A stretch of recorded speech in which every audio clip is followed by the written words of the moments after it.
20 of the most elite security analysts in Chicago had spent 72 sleepless hours trying to find the breach that was hemorrhaging millions from Werewolf Industries' most sensitive systems.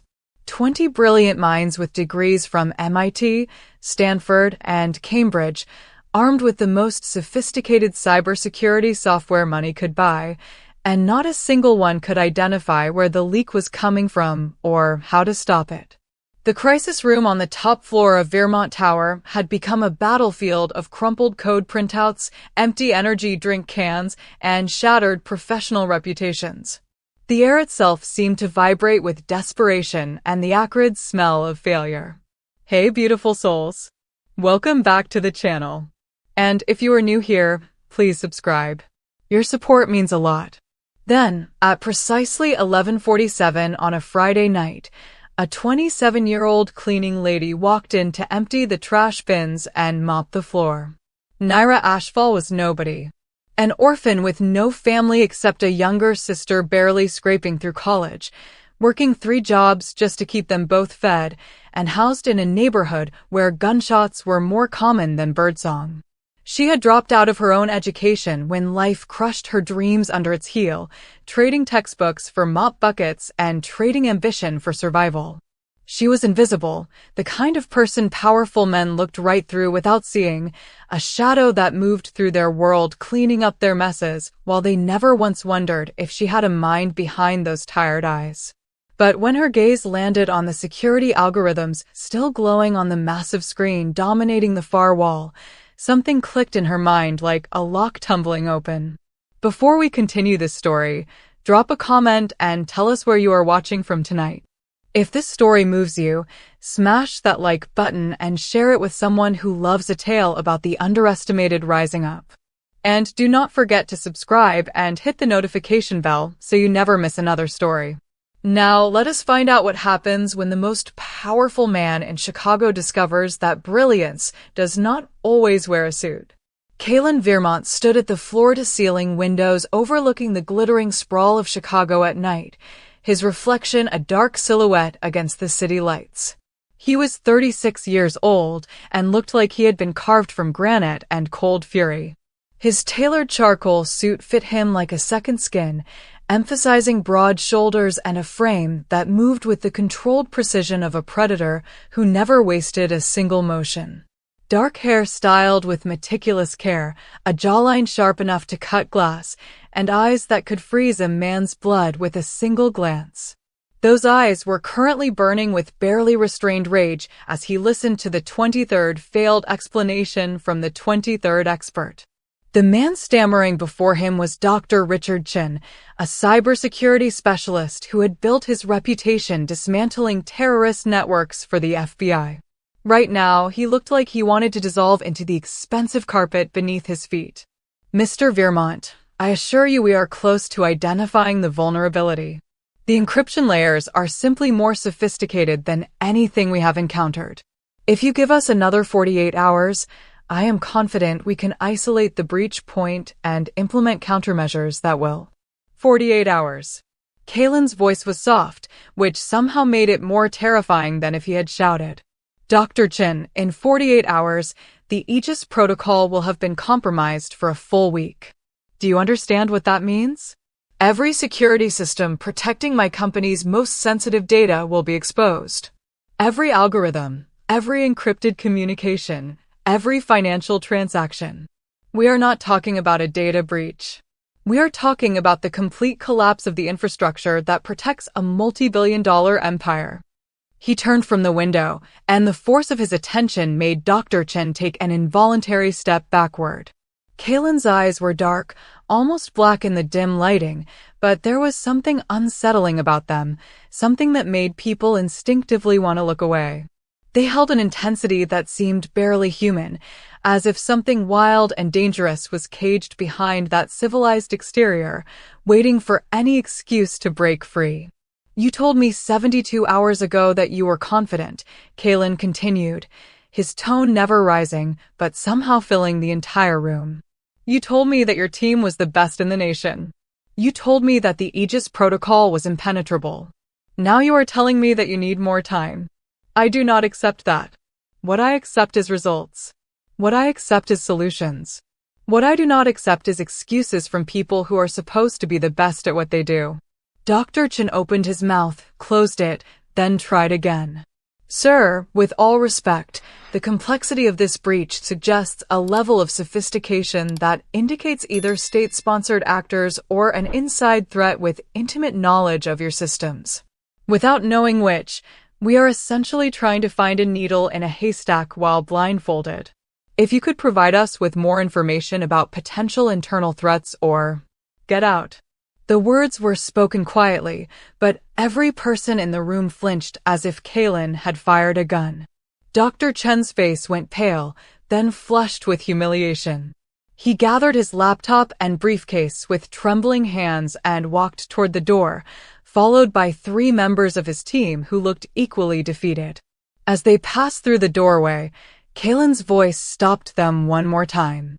Dr. Chen, you will receive full payment for your contracted hours. You will not receive a recommendation. And if you speak to anyone about the nature of this project, you will find that confidentiality agreements have teeth. Are we clear? Crystal clear, Mr. Vermont. The door closed with a soft click that somehow sounded like a guillotine blade falling. 16 experts remained in the room, and every one of them suddenly found something fascinating to study on their computer screens, desperate to avoid being the next target of their employer's displeasure. Kalen returned to the windows, his hands clasped behind his back, and allowed himself a moment of private frustration. The Aegis protocol was not just a security system.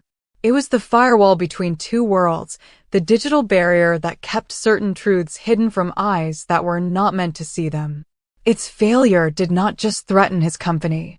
It threatened exposure on a scale that could unravel everything he had built, everything his kind had carefully constructed over centuries of living in the shadows of human society.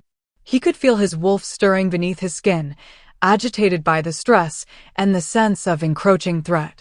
The animal inside him wanted to hunt, to track down whoever was responsible for this breach and tear them apart with fangs and claws.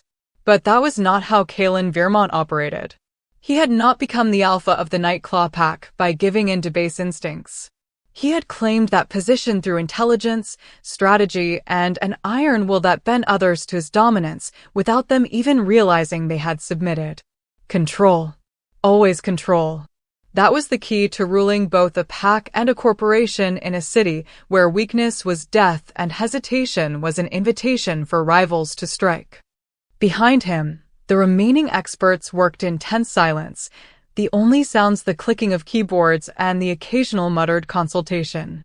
Kalen checked his watch, a custom Patek Philippe that had cost more than most people earned in a year, and noted that it was nearly midnight. He would give them until dawn. If none of them produced results by then, he would have to consider options he would rather avoid. Options that involved calling in favors from people who asked uncomfortable questions and expected uncomfortable answers in return. That was when the door opened, and a woman backed into the room pulling a cleaning cart. Naira had learned long ago to make herself as small and unobtrusive as possible when entering spaces occupied by important people. She had perfected the art of apologetic invisibility, the posture that said, "I am sorry for existing in your line of sight. I will be gone as quickly as possible. Please continue as if I am not here."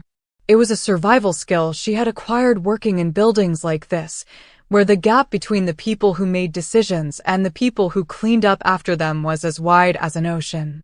She maneuvered the cart through the doorway, noting with practiced efficiency where the trash bins were located and which areas of the polished hardwood floor would need attention. The crisis room was a disaster zone compared to how it usually looked.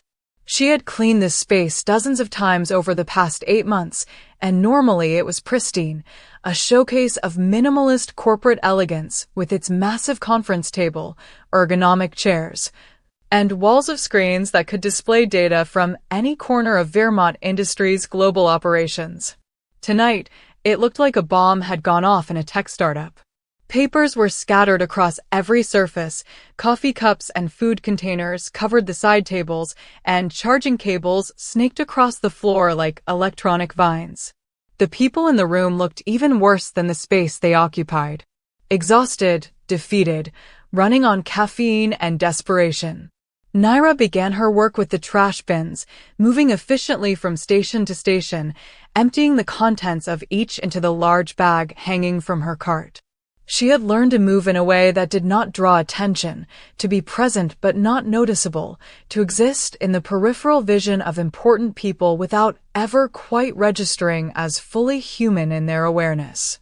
It was depressing sometimes how thoroughly people could ignore someone simply because they wore a cleaning uniform, but it also provided a strange freedom. People said things around her that they would never say if they remembered she could hear and understand every word.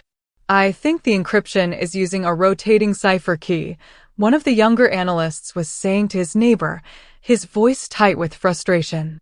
"But I cannot figure out the rotation pattern. It is like nothing I have seen before." "Did you try running it through the pattern recognition software?" his colleague replied. "Of course I tried that. I have tried everything. This is not just advanced programming. This is elegant." Whoever designed this breach did not just want access. They wanted to humiliate us. Naira emptied another bin, then moved to the conference table where someone had left a half-eaten sandwich next to a tablet displaying lines of code. She reached for the paper plate, intending to dispose of it, but her eyes caught on the tablet screen. She paused, her hand hovering over the trash, as she looked at the cascading columns of numbers and symbols. It was beautiful, in a strange way. Complex and intricate, like a mathematical poem written in a language most people could not read. But Naira could read it. Or at least, she could read enough of it to recognize patterns, to see the underlying structure beneath the chaos of encryption and obfuscation. She had always been good with numbers, good with patterns, good with seeing connections that others missed. It was a skill that had earned her a partial scholarship to college before circumstances had forced her to abandon that dream. Now she used that same skill to calculate how much cleaning solution to buy on her limited budget and how to stretch $14 across 3 days of meals. But looking at this code, she could see something the experts apparently could not. There was a rhythm to it, a repeating sequence that was almost musical in its precision. It was not random. It was not even particularly sophisticated once you stopped trying to see it as impenetrable and started seeing it as what it actually was, a pattern designed to look more complicated than it actually was. A magic trick. Misdirection. The person who created this breach wanted people to look at the complexity and assume it required an equally complex solution. But sometimes, the simplest answer was the correct one. Sometimes, you just needed to look at the problem from a different angle. Naira's eyes traveled from the tablet to the massive screen on the wall, where the same code was displayed in a larger format alongside various diagnostic readouts and system maps. She could see the data flow, see where information was entering and exiting the system, see the places where the breach was siphoning off encrypted communications. And suddenly, with a clarity that made her breath catch, she could see exactly what was wrong. It was not an external hack. It was an internal leak. Someone with authorized access was using the system's own security protocols against it, piggybacking their theft onto legitimate data transfers. That was why none of the external security measures were catching it. The breach was not coming from outside. It was coming from inside, from someone who knew exactly when and how to access the system without triggering alarms. And the pattern of access times told her even more. The thief was not operating randomly. They were accessing the system during scheduled maintenance windows, during the brief periods when certain security protocols were temporarily disabled to allow for updates and system checks. It was clever. It was audacious.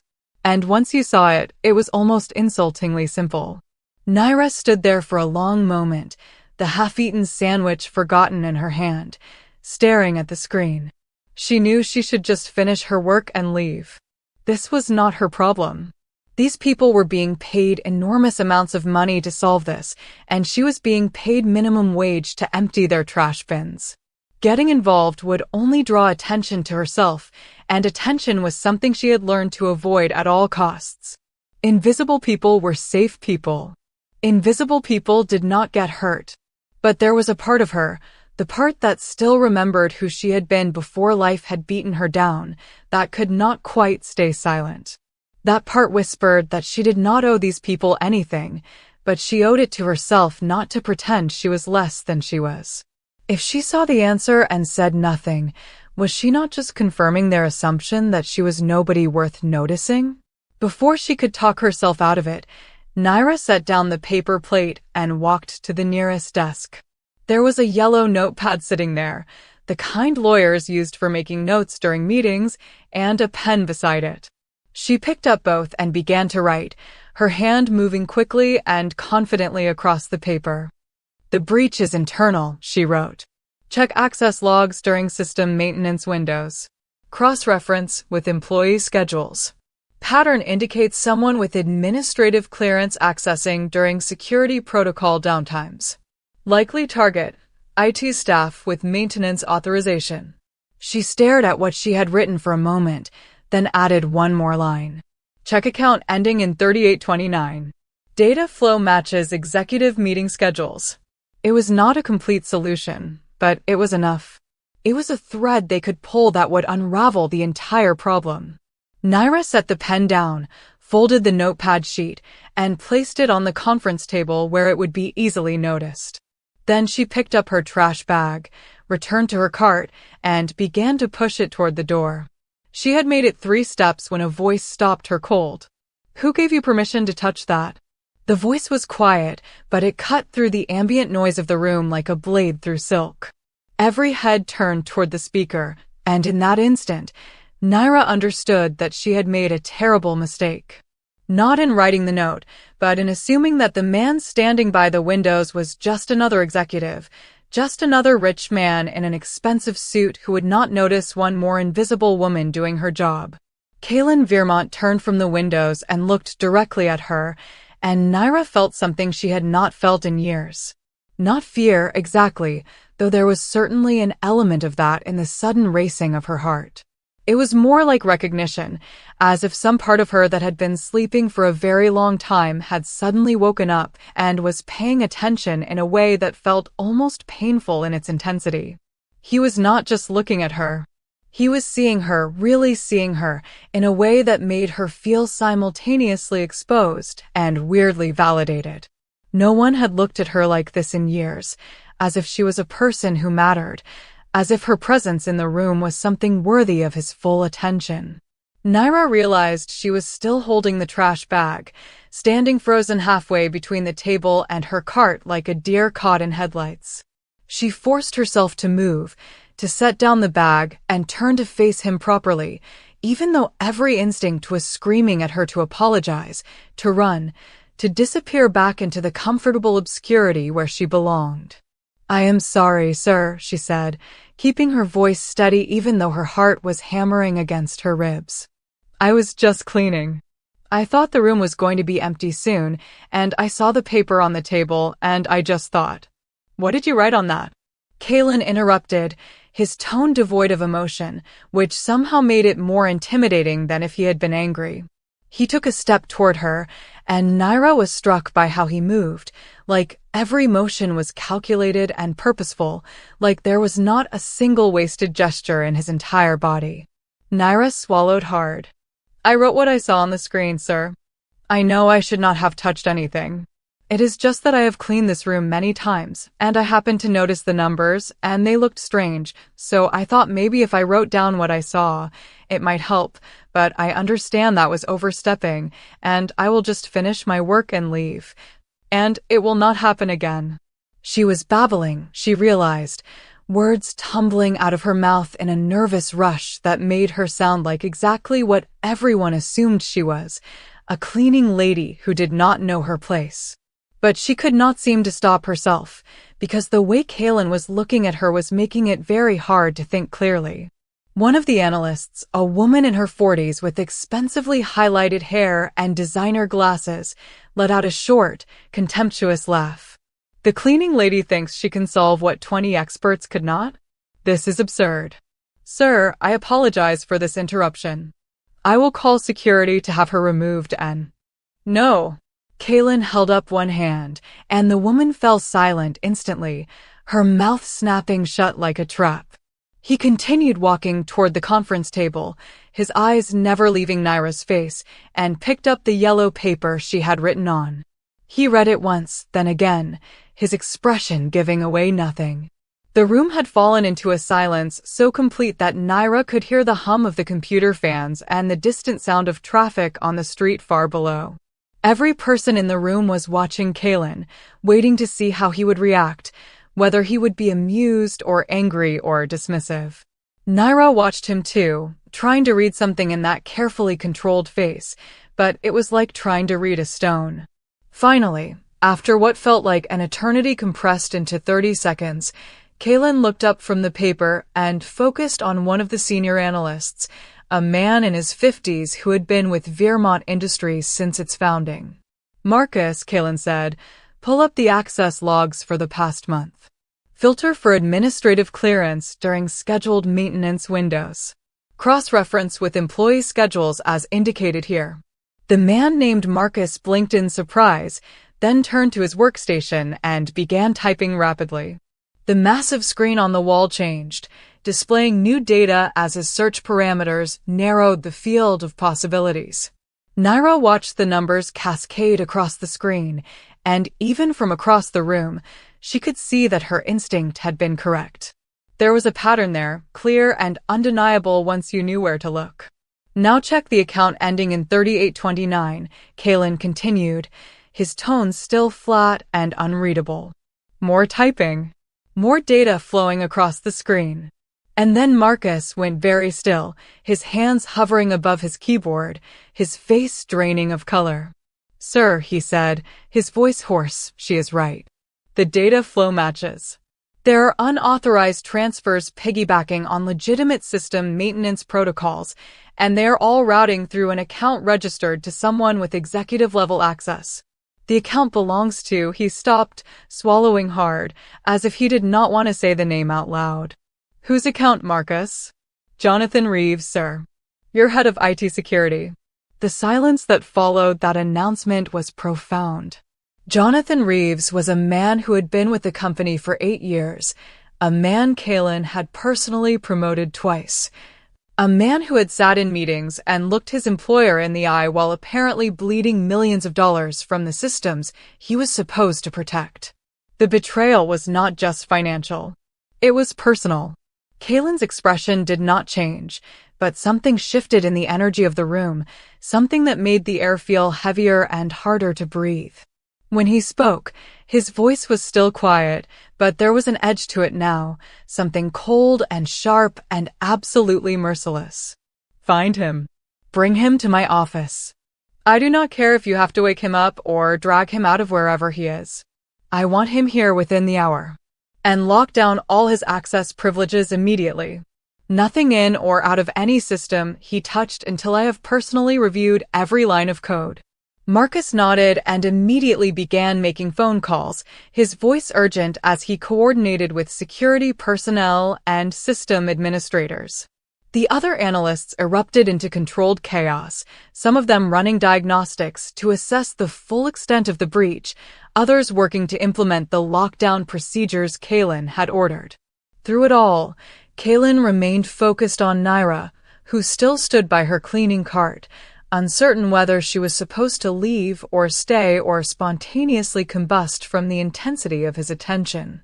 What is your name? He asked. Naira, sir. Naira Ashfall. How did you see that, Naira Ashfall? There was genuine curiosity in his tone now, the first real emotion she had heard from him. 20 of the best security analysts in the country have been staring at that code for 3 days. How did you see in 3 minutes what they missed? Naira hesitated, trying to find words that would not sound arrogant or dismissive of the experts who had failed. I do not know, sir. I just looked at it differently, I suppose. They were looking for something complicated, something sophisticated. But sometimes, the simple answer is the right answer. Sometimes, people hide things in plain sight because they know everyone will look past the obvious solution searching for something more complex. She paused, then added quietly, "I learned that from being poor, sir. When you are poor, you learn to see patterns. You learn to spot when someone is lying to you, when someone is trying to cheat you, when the numbers do not add up the way they should. Because when you do not have money, you cannot afford to miss those signs. You get very good at seeing what people are trying to hide." Kaylin studied her for a long moment, and Naira had the strangest sensation that he was not just looking at her face, but somehow seeing deeper, seeing things about her that she had never told anyone. It should have been frightening. It was frightening. But it was also oddly exhilarating, being seen like that, being noticed as if she was more than just part of the scenery. "You studied this," he said. It was not a question. "Computer science?" "Mathematics." 2 years of college, Naira admitted. "I was studying finance before I had to drop out. I was going to be an analyst, actually. Funny how things work out." There was no bitterness in her voice, just a statement of fact, but she saw something flicker in Kaylin's eyes that might have been understanding or might have been something else entirely. He looked down at the paper in his hand again, then folded it carefully and slipped it into his jacket pocket. "Everyone out," he said suddenly, his voice cutting through the activity in the room like a command that could not be questioned or delayed. "Except you." He was pointing at Naira. The analysts began gathering their belongings, some of them shooting curious or resentful glances at Naira as they filed toward the door. The woman who had laughed earlier paused on her way out, her expression openly hostile now. "Sir, surely you do not believe that a cleaning woman can." "I said everyone out, Miss Thornton. That includes you. And if I hear one more word questioning my judgment, you will join Dr. Chen on the list of consultants who are no longer needed." Miss Thornton's face flushed red, but she pressed her lips together and left without another word.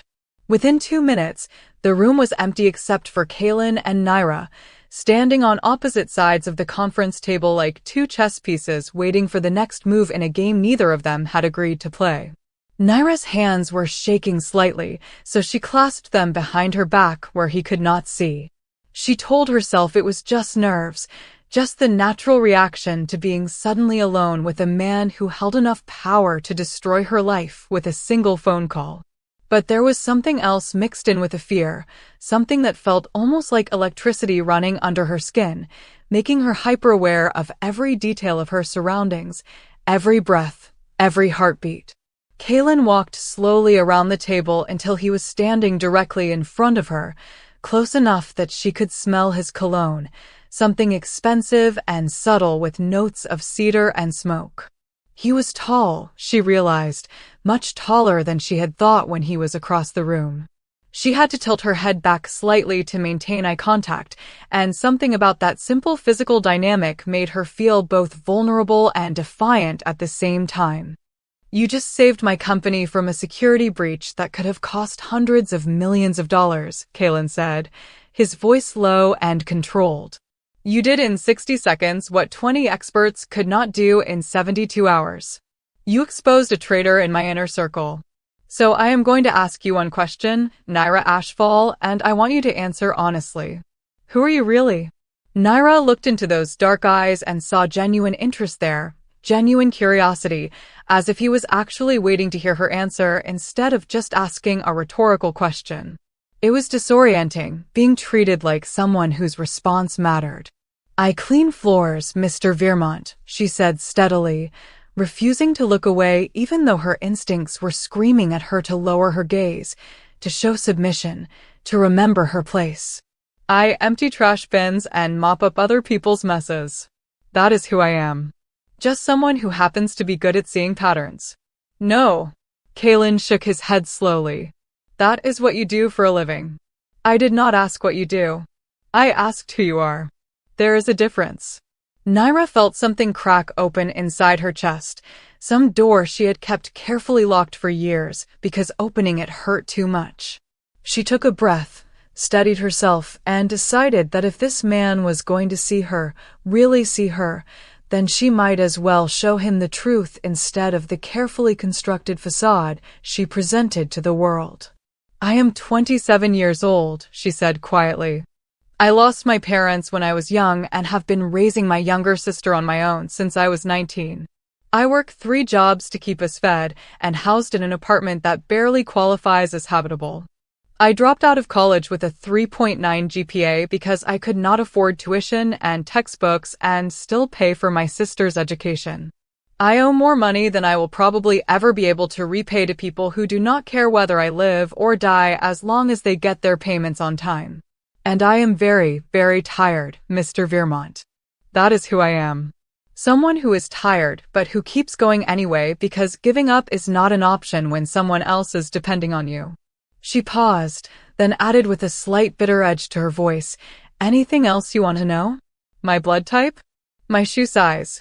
Instead of being offended, Kalen smiled. It was a small smile, barely a curve of his lips, but it transformed his entire face, made him look younger and somehow more human, less like a marble statue and more like an actual person with emotions and reactions. "You have courage," he said, and there was approval in his tone now, genuine warmth that had not been there before. "Most people do not speak to me like that.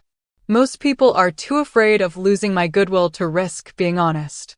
"I have nothing to lose, sir," Naira replied. "You cannot fire me from a job that pays minimum wage. You cannot take away an apartment I can barely afford. You cannot threaten a life that is already balanced on the edge of disaster. So why would I be afraid of speaking the truth?" Kalen studied her for another long moment, and then he did something that shocked her more than anything else that had happened tonight.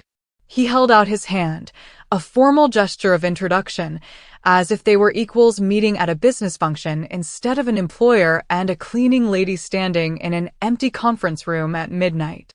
"Kalen Vermont," he said. "And I would like to offer you a job." Naira stared at his outstretched hand, at the gold watch on his wrist that probably cost more than her annual income, at the perfectly manicured nails and strong fingers that had never done manual labor in their life. She looked up at his face, searching for any sign that this was a joke or a test or some kind of cruel game, but all she saw was sincerity and something that looked almost like respect. Slowly, carefully, she reached out and shook his hand. His grip was firm and warm, and when their skin made contact, something strange happened. She felt a jolt of recognition, as if her body knew something her mind had not yet figured out, as if some part of her was responding to some part of him on a level that had nothing to do with logic or reason. She pulled her hand back quickly, disturbed by her own reaction, and tried to focus on his words instead of the lingering sensation of his touch. "What kind of job?" she asked cautiously. "I need someone who can see what others miss," Kalen said. "Someone who can look at information and find patterns, identify threats, spot problems before they become disasters. You have already demonstrated that capability. I want you to work as a strategic analyst for my company. You would attend meetings, review financial and security data, and provide assessments when I need a fresh perspective on complex problems." He named a salary that made Naira's head spin, a number with so many zeros that she had to mentally count them twice to make sure she had heard correctly. It was more than 10 times what she currently earned from all 3 of her jobs combined. It was enough to pay off her debts, enough to get her sister through college without working, enough to move them both out of that nightmare apartment and into a place with working heat and windows that locked properly. It was enough to change everything. But Naira had learned to be suspicious of things that seemed too good to be true, because usually they came with strings attached that strangled you slowly over time. "Why?" she asked. "You do not know anything about me. You do not know if I can actually do what you are asking. You just saw me solve one problem. That does not mean I can solve others. So why would you offer me a job like this based on 60 seconds of seeing me write something on a piece of paper?" Kalen's expression became more serious, more intense, and when he spoke, his voice carried a weight that made every word feel important, as if he was sharing something he did not often admit out loud. Because I have learned that the most valuable people are the ones everyone else overlooks, he said. Because intelligence is not about credentials or connections. It is about seeing what is actually there instead of what you expect to be there. And because I saw you standing there debating whether to write that note or just finish your work and leave, and I saw the moment you decided to take the risk of being noticed instead of staying invisible. That tells me something about your character. It tells me you are someone who chooses courage over comfort when it matters. He paused, then added in a quieter voice, it also tells me that you are someone who understands what it costs to be underestimated, and that is a perspective I need in my organization. Too many of the people who work for me have never had to fight for anything. They do not understand what it means to be hungry, to be dismissed, to have to prove yourself every single day just to survive. You do understand that. And that makes you valuable in ways most of them will never be. Naira felt tears prick at the corners of her eyes, and she blinked them back furiously, refusing to cry in front of this man who was offering her more than she had dared to hope for in years. She thought about her sister, thought about the college tuition bills and the medical expenses and the constant gnawing anxiety of never having quite enough money to make it through the month. She thought about the loan shark who had been sending increasingly threatening messages, about the landlord who was making noise about raising the rent, about the car that needed repairs she could not afford. And she thought about what it would mean to say yes, to step out of the shadows and into the light, to risk being seen and judged and potentially found wanting. I have one condition, she said, surprised by how steady her own voice sounded. Kaylin raised one eyebrow, and she could tell he was not used to people placing conditions on him. What condition? You do not give me orders. You can ask me to do things. You can request my analysis. You can make suggestions. But you do not command me. I have been ordered around my entire life, Mr. Vermont. Life has been giving me orders since I was 8 years old. I do not need another master. If you want me to work for you, then you work with me, not above me. I am not your subordinate. I am your consultant. And consultants are allowed to say no. The silence that followed her declaration was deafening. Naira could see surprise flicker across Kaylin's face, genuine shock that she would dare to set boundaries with him, that she would turn what should have been a simple employer-employee relationship into something more complex and equal. She braced herself for anger, for dismissal, for him to withdraw the offer and tell her to finish cleaning the room and never come back. Instead, he laughed. It was a short, sharp sound, more like a bark of surprised amusement than actual mirth, but it was genuine. His eyes crinkled slightly at the corners, and when he looked at her again, there was something new in his expression, something that looked like the beginning of respect.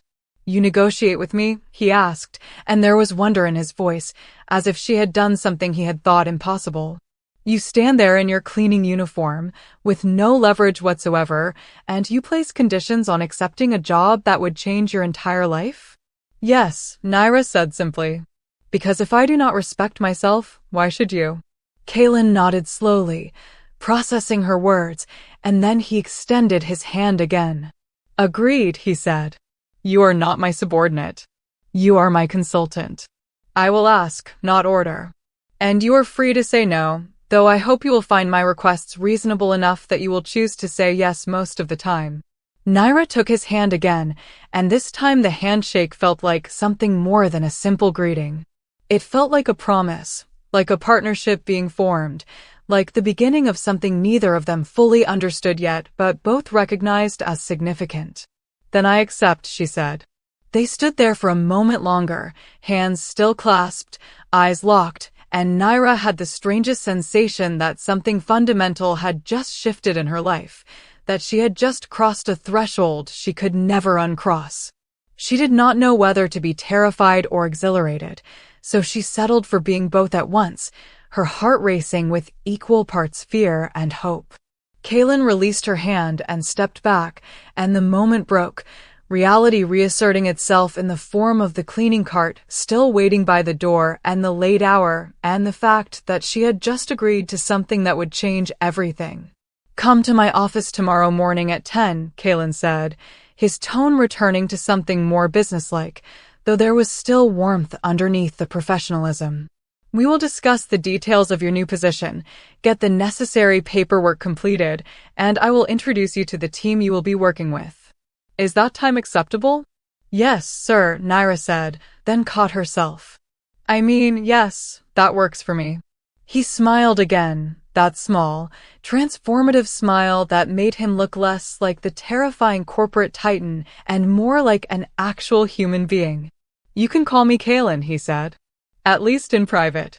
In meetings, Mr. Vermont is probably more appropriate, but when it is just us, first names are fine. Okay, Naira said, testing the name in her mind. Kalen. It suited him somehow, strong and slightly foreign, with edges that did not quite fit into normal expectations.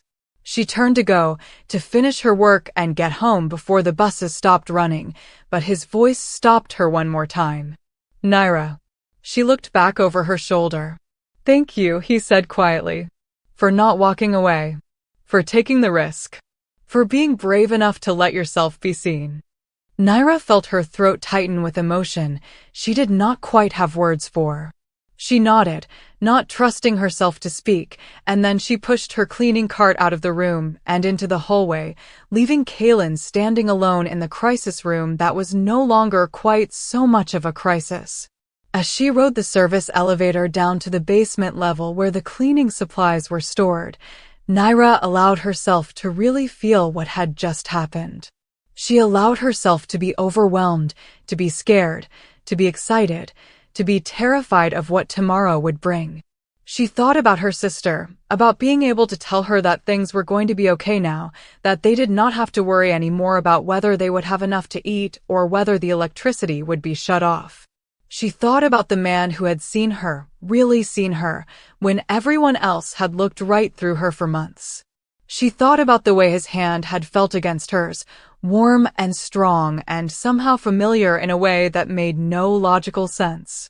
She thought about the challenge in his eyes when she had dared to place conditions on his offer, and the approval when she had not backed down. And she thought about the fact that her life had just changed in the span of 60 seconds, all because she had been brave enough to pick up a pen and write down what she saw, instead of staying silent and invisible the way she always had before. When Naira finally got home at 2 a.m, she found her sister asleep on the couch, textbooks spread around her like a fortress of academic ambition. She stood there for a long moment, looking at the girl who depended on her, the girl she had sacrificed everything for, and she felt a fierce surge of gratitude and determination. Tomorrow, everything would change. Tomorrow, she would walk into Vermont Tower not as a cleaning lady, but as someone who mattered, someone whose thoughts and opinions were valued, someone who had been chosen because of her mind rather than dismissed because of her circumstances. But tonight, she was still just Naira Ashfall, 27 years old and bone-tired, cleaning someone else's floors to keep the lights on. So she put away her uniform, washed the chemical smell off her hands, and collapsed onto her own bed without bothering to change clothes, falling asleep with a mixture of excitement and terror churning in her stomach. In his penthouse office at the top of Vermont Tower, Kalen stood at the windows again, looking out over the city that he ruled in ways most of its inhabitants would never know or understand. He was thinking about the woman who had walked into his crisis room and solved an impossible problem in 60 seconds, the woman who had looked him in the eye and refused to be intimidated, the woman who smelled like cleaning chemicals and courage. And he was thinking about the way his wolf had reacted when her hand touched his, the sudden fierce surge of recognition that had shocked him down to his bones. His wolf had not reacted to anyone like that in years, had not shown interest in anyone as a potential mate since he had taken the position of alpha and dedicated himself to the cold discipline required to rule a pack in a world that wanted to destroy them. But something about Naira Ashfall had broken through that control, had made his wolf sit up and pay attention in a way that was both exciting and deeply concerning. Because if his wolf recognized her as mate, that meant she was not just an intelligent human with pattern recognition skills. It meant she was something more, something his wolf could sense even if his conscious mind had not yet figured it out. It meant she had secrets of her own, hidden depths that he would need to explore carefully if he wanted to understand what he had just invited into his carefully controlled world. Kalen smiled to himself in the darkness, a predatory smile that would have terrified anyone who saw it. He had built an empire on his ability to identify talent and potential, to see value where others saw only worthlessness. He had made a fortune by taking risks that seemed insane to more cautious men, by trusting his instincts even when logic said he should walk away. And his instincts were telling him that Naira Ashfall was going to be the most important gamble he had ever made, for reasons that had nothing to do with corporate security and everything to do with destiny. Tomorrow, when she walked through his door at 10 in the morning, he would begin to uncover her secrets. He would learn why his wolf recognized her, what she was hiding beneath that exhausted exterior, and whether the intelligence he had seen tonight was the tip of an iceberg or the whole story. But tonight, he stood at his windows and acknowledged to himself that something had changed in the 60 seconds it took for a cleaning lady to solve an impossible problem.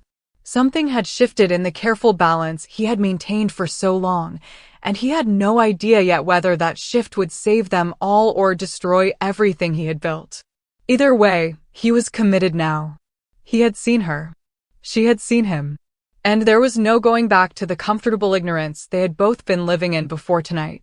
The game had begun, though neither of them yet understood the rules or the stakes or what winning might actually cost them. Naira woke up at 6 in the morning with her heart already racing, the events of the previous night flooding back with such intensity that for a moment she wondered if she had dreamed the entire encounter. But no, there on her phone were 3 missed calls from an unknown number and a text message that made everything brutally, wonderfully real. This is Marcus Bellamy, Executive Assistant to Kalen Vermont. Your appointment is confirmed for 10 a.m. Please enter through the main lobby and ask for me at reception. Appropriate business attire is recommended but not required. Looking forward to meeting you officially. Naira sat up in bed, the thin mattress creaking beneath her weight, and looked around the cramped bedroom she shared with her sister in their South Side apartment. The paint was peeling in the corners, revealing layers of previous tenants' choices in increasingly depressing shades of beige and gray. The window had a crack sealed with tape that did nothing to keep out the cold wind that whistled through during Chicago winters.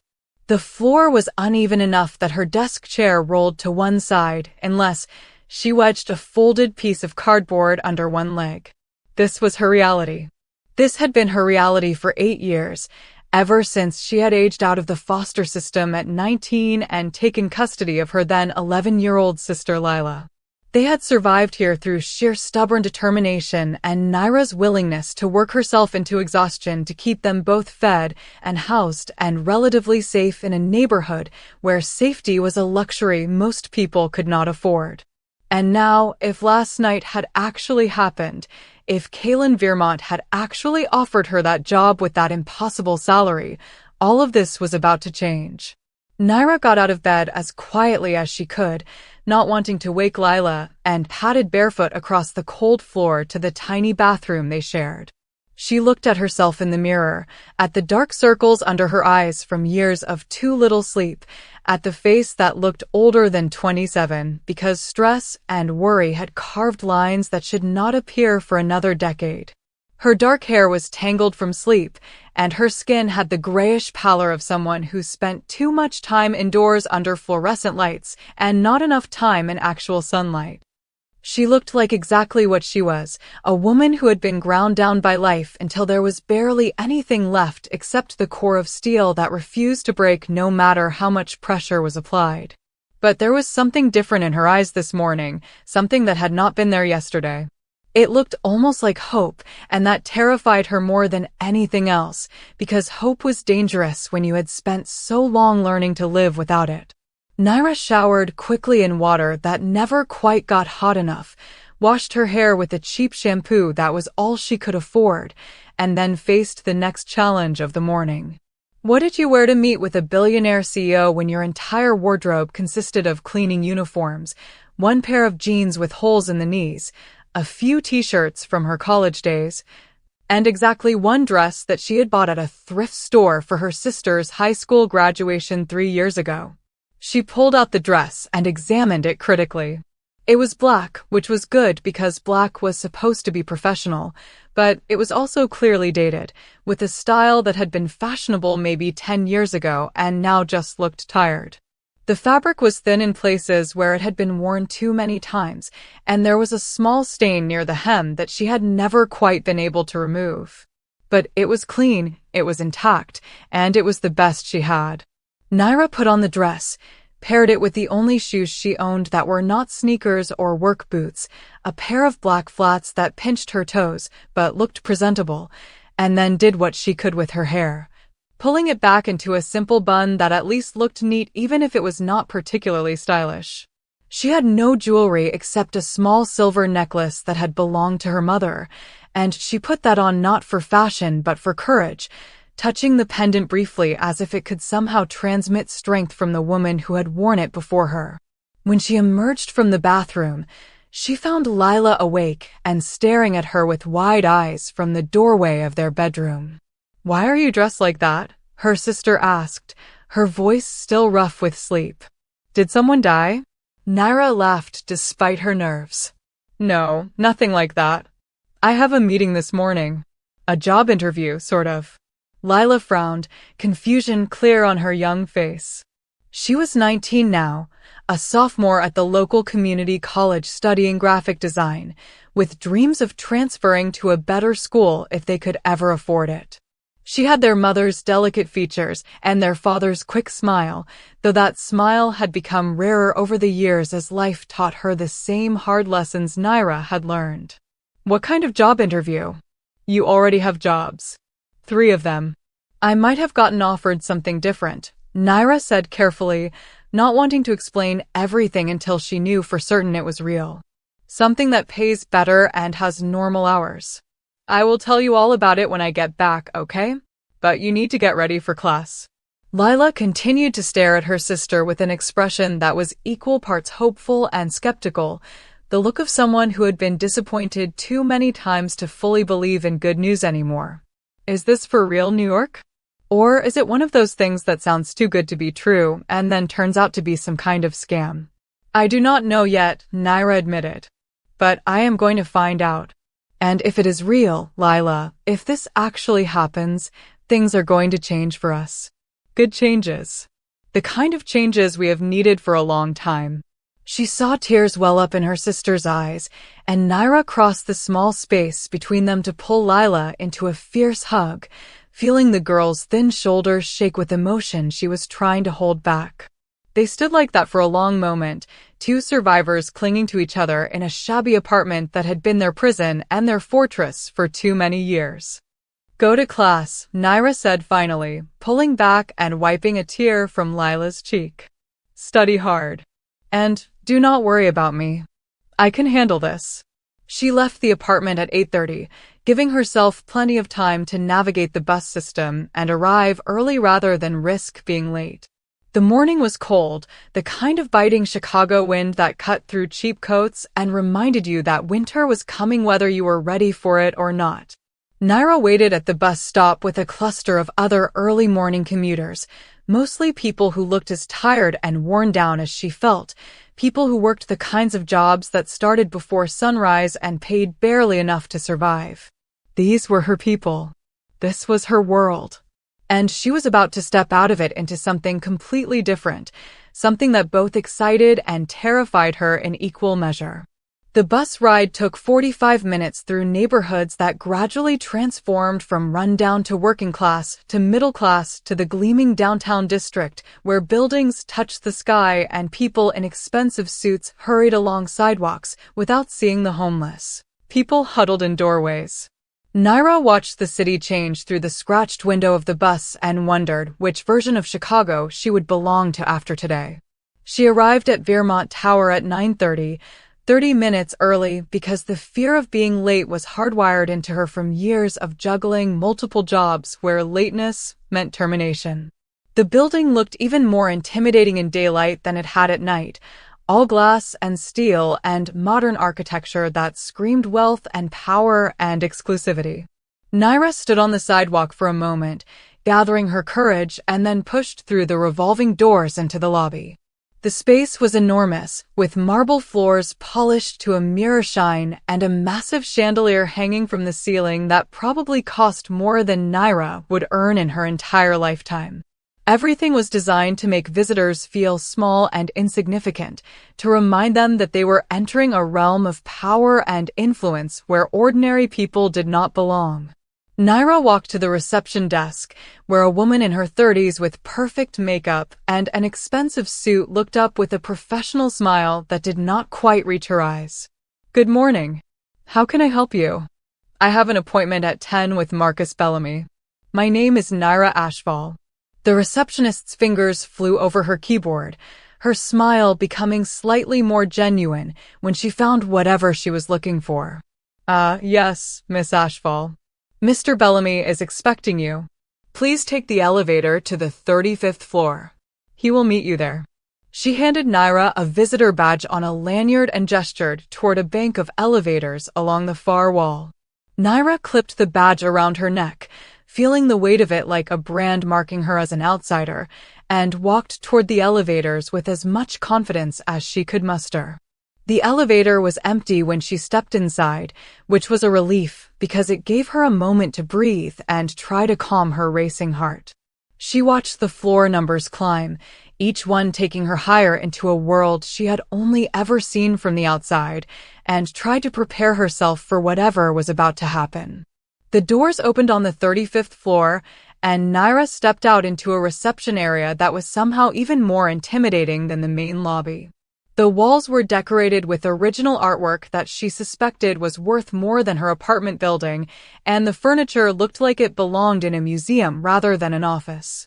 Everything was designed to impress, to intimidate, to remind visitors that they were in the presence of serious wealth and serious power. A man in his early 40s stood waiting by the reception desk, tall and lean with salt and pepper hair and sharp eyes that assessed her in a single sweeping glance. He smiled and extended his hand as she approached. "Miss Ashval? I am Marcus Bellamy. Welcome to Werewolf Tower." Naira shook his hand, grateful that her palm was not sweating despite her nerves. "Thank you for meeting me. And please call me Naira." "Naira it is," Marcus said warmly. "I must say, you have caused quite a stir around here. The story of how you solved the Aegis Protocol breach in 60 seconds has already become something of a legend among the staff. Half of them are impressed, and the other half are convinced it must have been luck." "And what do you think?" Naira asked, surprising herself with her directness. Marcus's smile widened. "I think that luck is what people call it when they want to dismiss someone's talent. I have worked for Kalen Vermont for 8 years, and I have never seen him impressed by anything or anyone. The fact that he offered you a position based on a single encounter tells me everything I need to know about whether your solution was luck or skill." He gestured for her to follow him down a hallway lined with offices, each one occupied by people who looked busy and important and completely absorbed in whatever they were doing. Naira could feel eyes tracking her as they passed, could sense the curiosity and judgment in those glances, and she kept her head high and her expression neutral even though she wanted to shrink into invisibility the way she always had before. "I took the liberty of preparing the employment paperwork," Marcus said as they walked. "Salary details, benefits package, non-disclosure agreements, the usual. You will want to review everything carefully, of course, but I think you will find the terms more than generous." They stopped at a small conference room, and Marcus opened the door to reveal a table covered with neatly organized documents. Naira sat down and began reading through the paperwork, and with each page, the reality of what was being offered became more overwhelming. The salary was exactly what Kalen had mentioned, a number that would change her life in ways she was still trying to comprehend. But beyond that were benefits she had never even dreamed of having: full health insurance, dental, vision, a retirement account with company matching, paid vacation time, and something called a housing allowance that was itself more than she currently paid in rent. "Is all of this real?" she heard herself ask, her voice barely above a whisper. Marcus looked at her with an expression that might have been sympathy or might have been understanding. "It is real, Naira. And you have earned it. Kalen does not make offers like this lightly. If he sees value in you, then that value is there regardless of whether others can see it yet." Naira picked up the pen that Marcus had placed beside the documents and began signing her name on the appropriate lines, each signature feeling like a step across a threshold she could never uncross. With each page, she was leaving behind the person she had been and becoming someone new, someone who had value beyond her ability to clean floors and take orders without complaint. She was almost finished with the paperwork when the door opened behind her, and she felt the air in the room change in a way that made every nerve in her body suddenly alert. She did not need to turn around to know who had entered. She could feel his presence like a physical force, something that commanded attention without needing to demand it. "How is our new strategic analyst settling in?" Kalen's voice was exactly as she remembered it, controlled and precise, with an undercurrent of something darker and more intense. Naira turned in her chair to face him, and the sight of him in full daylight was somehow even more overwhelming than it had been in the dim lighting of the crisis room. He was wearing another perfectly tailored suit, this one in charcoal gray with a white shirt and a silver tie, and he looked every inch the powerful CEO who ruled a business empire with an iron will. But there was something else there too, something in his dark eyes when they met hers that made her breath catch in her throat. Recognition, interest, and something that looked almost like hunger, though she could not imagine what a man like him could possibly hunger for from someone like her. "Just finishing the paperwork," she managed to say, proud that her voice came out steady despite the way her heart was hammering against her ribs. Kalen moved further into the room, and Naira was struck again by the way he moved, like every motion was calculated and purposeful, like there was not a single wasted gesture in his entire body. He looked at the documents spread across the table, then at Marcus. "Give us the room, please." It was phrased as a request, but Marcus responded to it like an order, gathering his own papers and leaving with a brief nod to them both. The door clicked shut, and suddenly Naira was alone with Kalen Vermont in a small conference room, and the space felt much smaller than it had a moment ago, as if his presence somehow took up more room than his physical body should occupy. Kalen sat down across from her, not at the head of the table where a man of his position would normally sit, but directly across from her as if they were equals having a conversation rather than an employer and employee establishing the terms of their relationship. "Did you sleep last night?" he asked, and the question was unexpected enough that Naira blinked in surprise. "A little. Did you?" "No." He said it matter-of-factly, as if not sleeping was a normal state of being for him. "I spent most of the night dealing with Jonathan Reeves. By the time my security team brought him in, he had already tried to flee the country. We caught him at O'Hare with a bag full of cash and a one-way ticket to the Cayman Islands." Naira felt a cold chill run down her spine. "What happened to him?" "He is currently being held by people who are very good at extracting information," Kalen said, his tone never changing, still calm and controlled despite the implied violence in his words. "By morning, we had a complete accounting of everything he stole, everyone he worked with, and everyone who helped him. The authorities will receive an anonymous tip about his location once I am satisfied that I have recovered everything he took from me." He leaned forward slightly, his eyes never leaving hers.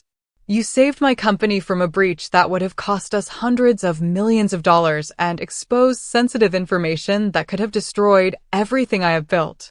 Jonathan Reeves had been stealing from me for 3 years, and no one noticed, because he was careful and because everyone trusted him. You noticed in 3 minutes, because you were not looking at what you expected to see. You were looking at what was actually there." Naira swallowed hard, unsure how to respond to the intensity in his voice, to the way he was looking at her as if she had done something far more significant than simply solving a puzzle. I just saw the pattern, she said quietly. Anyone could have seen it if they had looked at it the right way. But they did not look at it the right way, Kaylin countered. 20 of the best security analysts in the country did not see what you saw. That is not luck, Naira. That is a gift. And I want to understand that gift because I think there is more to you than pattern recognition and financial intuition.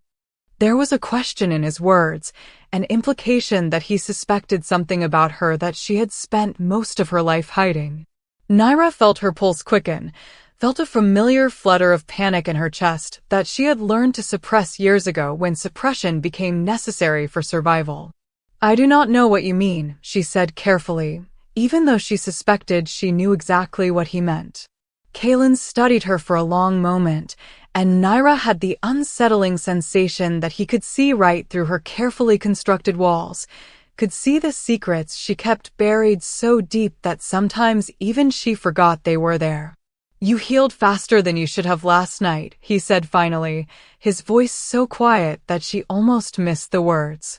When those men attacked you in the alley after you left the building, when I arrived and found you fighting them, you had injuries that should have taken weeks to heal.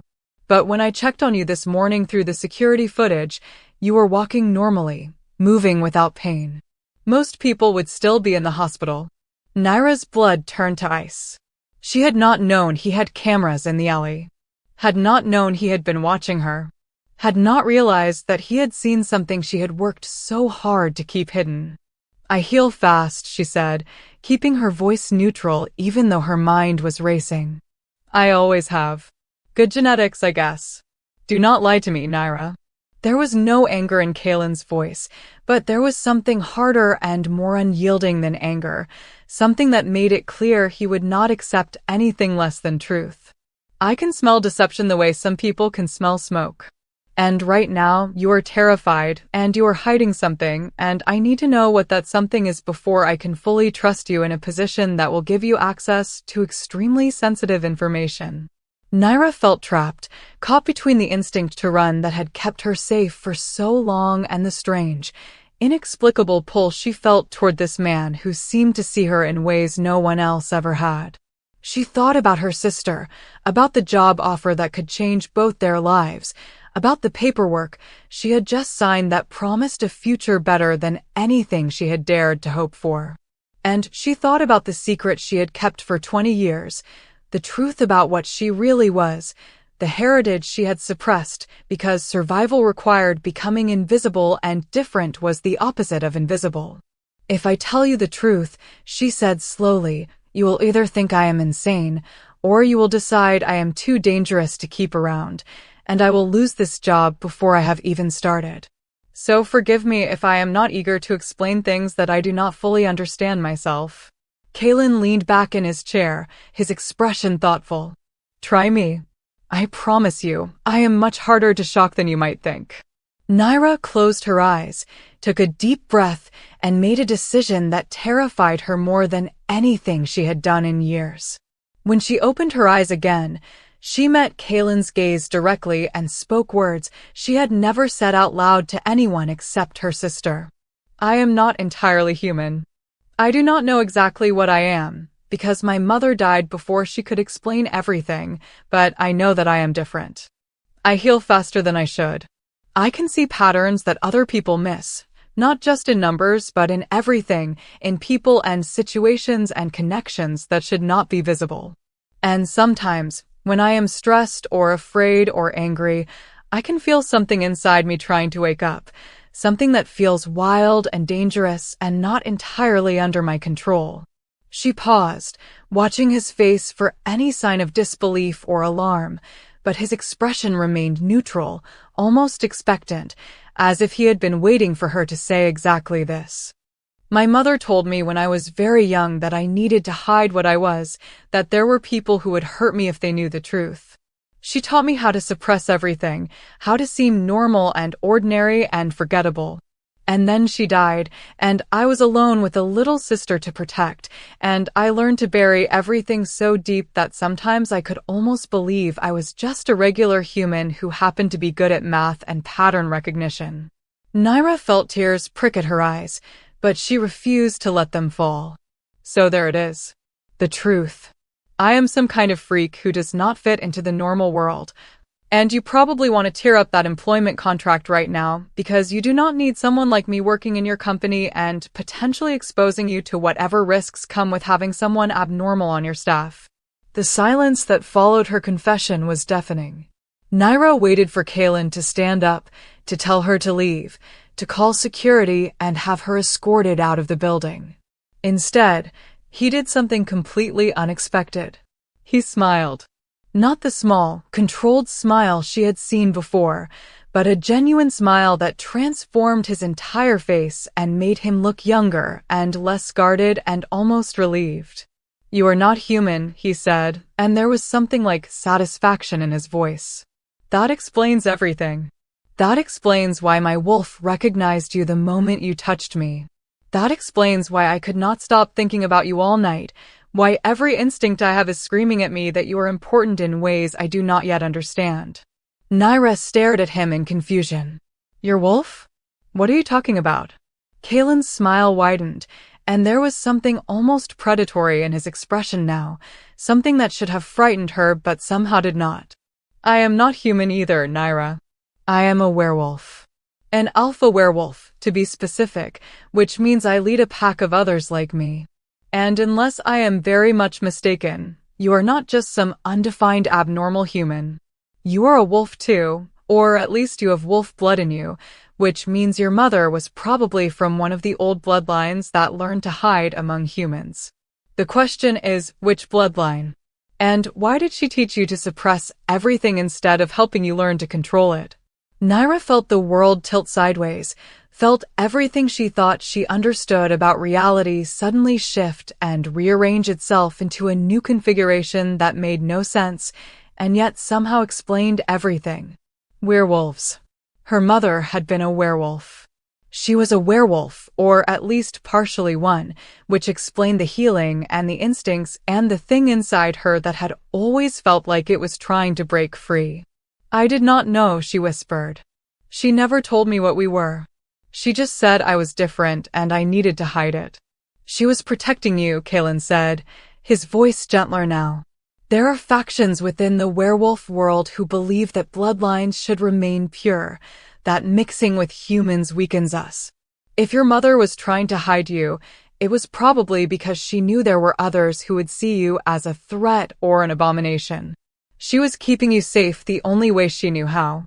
He stood up and walked around the table until he was standing beside her chair, close enough that she could feel the heat radiating from his body, could smell the cedar and smoke scent of his cologne mixing with something else.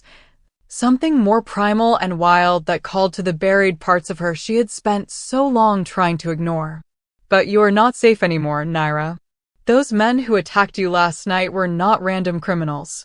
They were scouts from a rival pack, sent to test you, to see if the rumors were true about someone with unusual abilities working in my building. They know about you now, which means their alpha knows about you, which means you are in danger whether you want to be or not." Naira felt cold fear wash over her. Why would anyone care about me? I am nobody. I am just a cleaning lady who happens to have some weird abilities. "You are not nobody," Kaylin said firmly. "You are someone who can see patterns that others miss, who can solve problems that stump experts, who has abilities that are rare even among werewolves. That makes you valuable. And valuable things are always in danger of being stolen by those who covet them."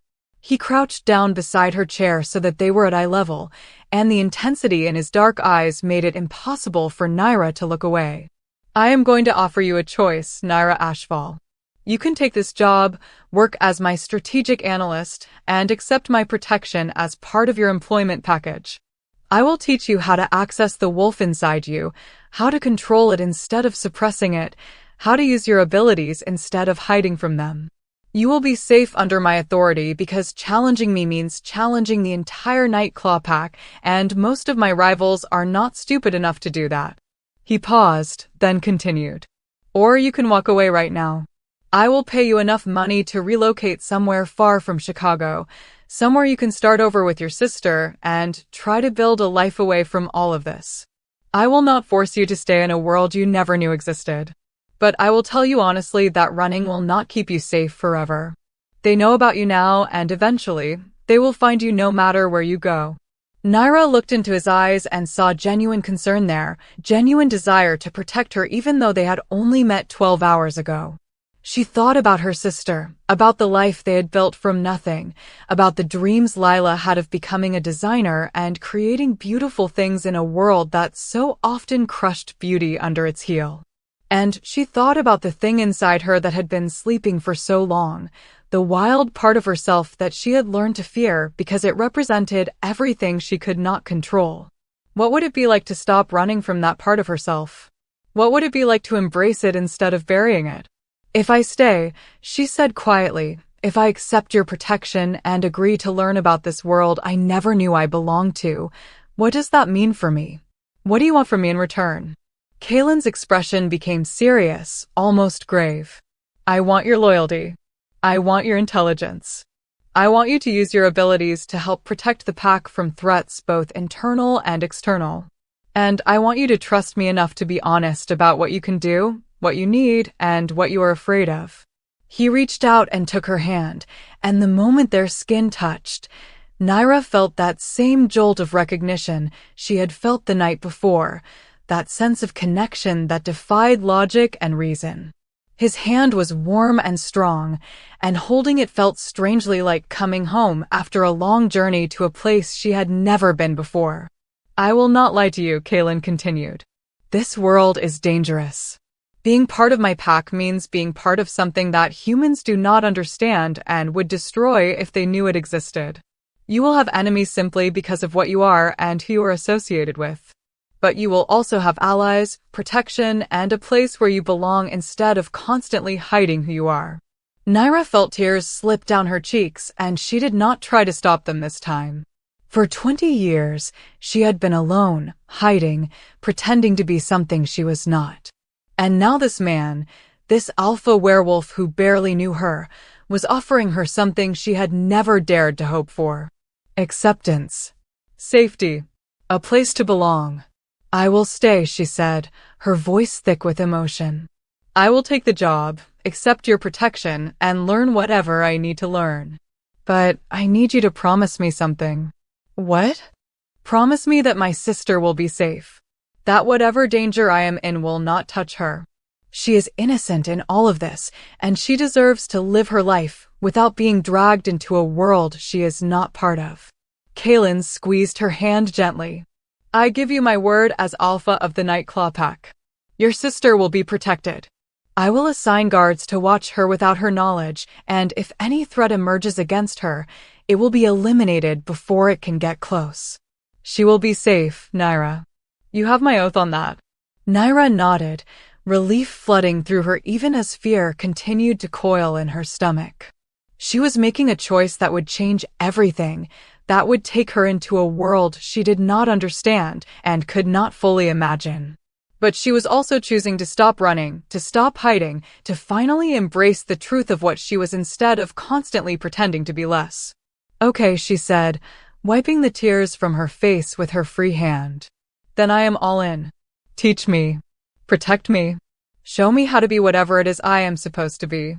Kaylin stood up, pulling her to her feet with him, and, for a moment, they stood there hand in hand in the small conference room, two people from different worlds who had somehow found their way to each other through circumstances neither of them had planned or predicted.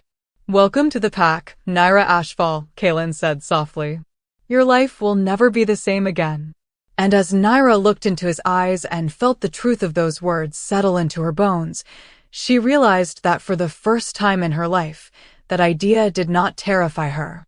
Instead, it felt like the first breath after being underwater for too long, like stepping into sunlight after years in shadows, like finally being seen for who and what she truly was instead of the mask she had worn to survive. Everything was about to change. And maybe, just maybe, that was exactly what she needed. The first week of Naira's new life passed in a blur of information, introductions, and the constant underlying awareness that she was walking through a world she had never known existed. Kaylin had assigned her an office on the executive floor, a space with floor-to-ceiling windows that overlooked the Chicago skyline and furniture that probably cost more than every possession she had ever owned combined. It felt surreal every time she walked through the door, like she was playing dress-up in someone else's life, and any moment now the real owner would return and expose her as an imposter. But the work itself was surprisingly familiar. Kaylin brought her into meetings where executives presented quarterly reports and strategic initiatives, and Naira found herself slipping into the same analytical mindset she had used to solve the Aegis protocol breach. She could see the patterns in the data, could identify the weak points in proposals, could sense when someone was presenting numbers that had been massaged to look better than they actually were. And when she spoke up, when she pointed out the things others had missed, Kaylin would nod and make decisions based on her observations as if her input was exactly what he had been waiting for. The other executives watched her with a mixture of curiosity, resentment, and barely concealed skepticism.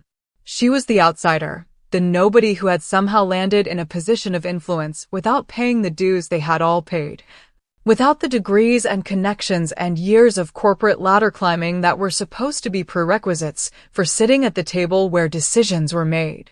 Naira could feel their judgment in every sidelong glance, every forced smile, every overly polite comment that barely masked the hostility underneath. But there was one person whose hostility was not masked at all. Celine Thorne had been with Werewolf Industries for 6 years, working her way up from junior analyst to senior vice president of strategic development.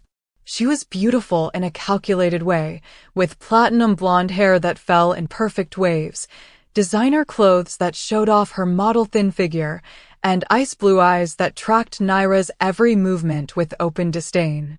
Kaylin had mentioned in passing that Celine had been one of the candidates he had considered for a position similar to Naira's role, and it was clear from the woman's attitude that she had not taken well to being passed over for someone she viewed as completely unqualified. On Naira's 5th day, Celine cornered her in the break room where Naira had gone to make coffee, something she still did herself despite Marcus's gentle suggestions that there were assistants who could handle such tasks. So, Celine said, leaning against the counter with her arms crossed and a smile that did not reach her eyes, the famous cleaning lady who saved the company. Tell me, Naira, do you actually understand anything about corporate strategy, or are you just good at making lucky guesses? Naira poured cream into her coffee with steady hands, refusing to give Celine the satisfaction of seeing her rattled. I understand enough to do my job. Is there something specific you wanted to discuss, or are you just here to make me feel unwelcome? Celine's smile widened, showing too many teeth. Oh, I think you feel unwelcome all on your own. I am just curious about what exactly you bring to this organization besides one lucky observation about a security breach. Because from where I am standing, you look like someone who got promoted way beyond her competence level because she was in the right place at the right time. That is enough, Celine. Both women turned to find Kaylin standing in the doorway of the break room, his expression hard and his voice carrying a warning that made even Celine take a step back. Naira had not heard him approach, had not sensed his presence until he spoke, and she wondered how long he had been standing there listening. I was just having a friendly conversation with our newest team member, Celine said smoothly, her tone shifting to something more deferential, helping her understand the culture here. By questioning her competence and suggesting she does not belong? Kaylin's voice was dangerously quiet. That is not the culture I want in my company, Celine. And if you have concerns about personnel decisions, you bring them to me in private rather than ambushing people in break rooms. Celine's face flushed with anger or embarrassment or both, but she nodded tightly. Of course, Mr. Werewolf. My apologies if I overstepped. She shot one more venomous look at Naira before walking past Kaylin and disappearing down the hallway. Naira stood there holding her coffee mug, unsure whether to feel grateful or humiliated that Kaylin had needed to intervene on her behalf. She had spent most of her life fighting her own battles, and having someone step in to defend her felt both comforting and strangely diminishing, as if it confirmed that she could not handle the situation herself. "You did not need to do that," she said quietly. "I can manage Celine." "I know you can," Kaylin replied, moving further into the break room. "But Celine is a werewolf, and you are not yet trained to recognize the dominance games that wolves play. What you saw as simple office politics was actually her testing whether you would submit to her authority. If I had not intervened, she would have continued to escalate until you either backed down or she forced a confrontation that you are not ready for." Naira blinked in surprise. "Celine is a werewolf? She works here." "Several members of my pack work in various positions throughout the company," Kaylin said. "It makes sense to have people I trust in key roles, and employing pack members gives them legitimate cover for their activities. Celine is ambitious and talented, but she is also territorial and not particularly pleased that I have brought an unknown wolf into a position she views as rightfully hers."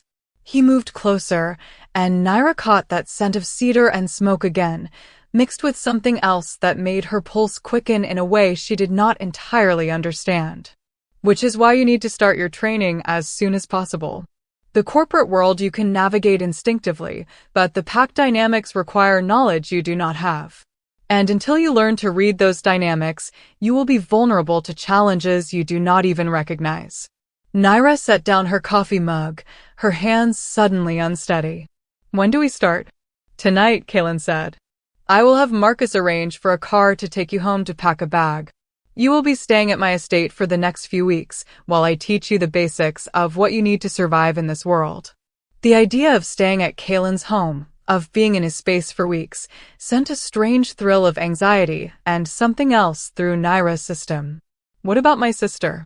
What about my job here?" "Your sister will be told that you are traveling for work training. As for your job, this is your job.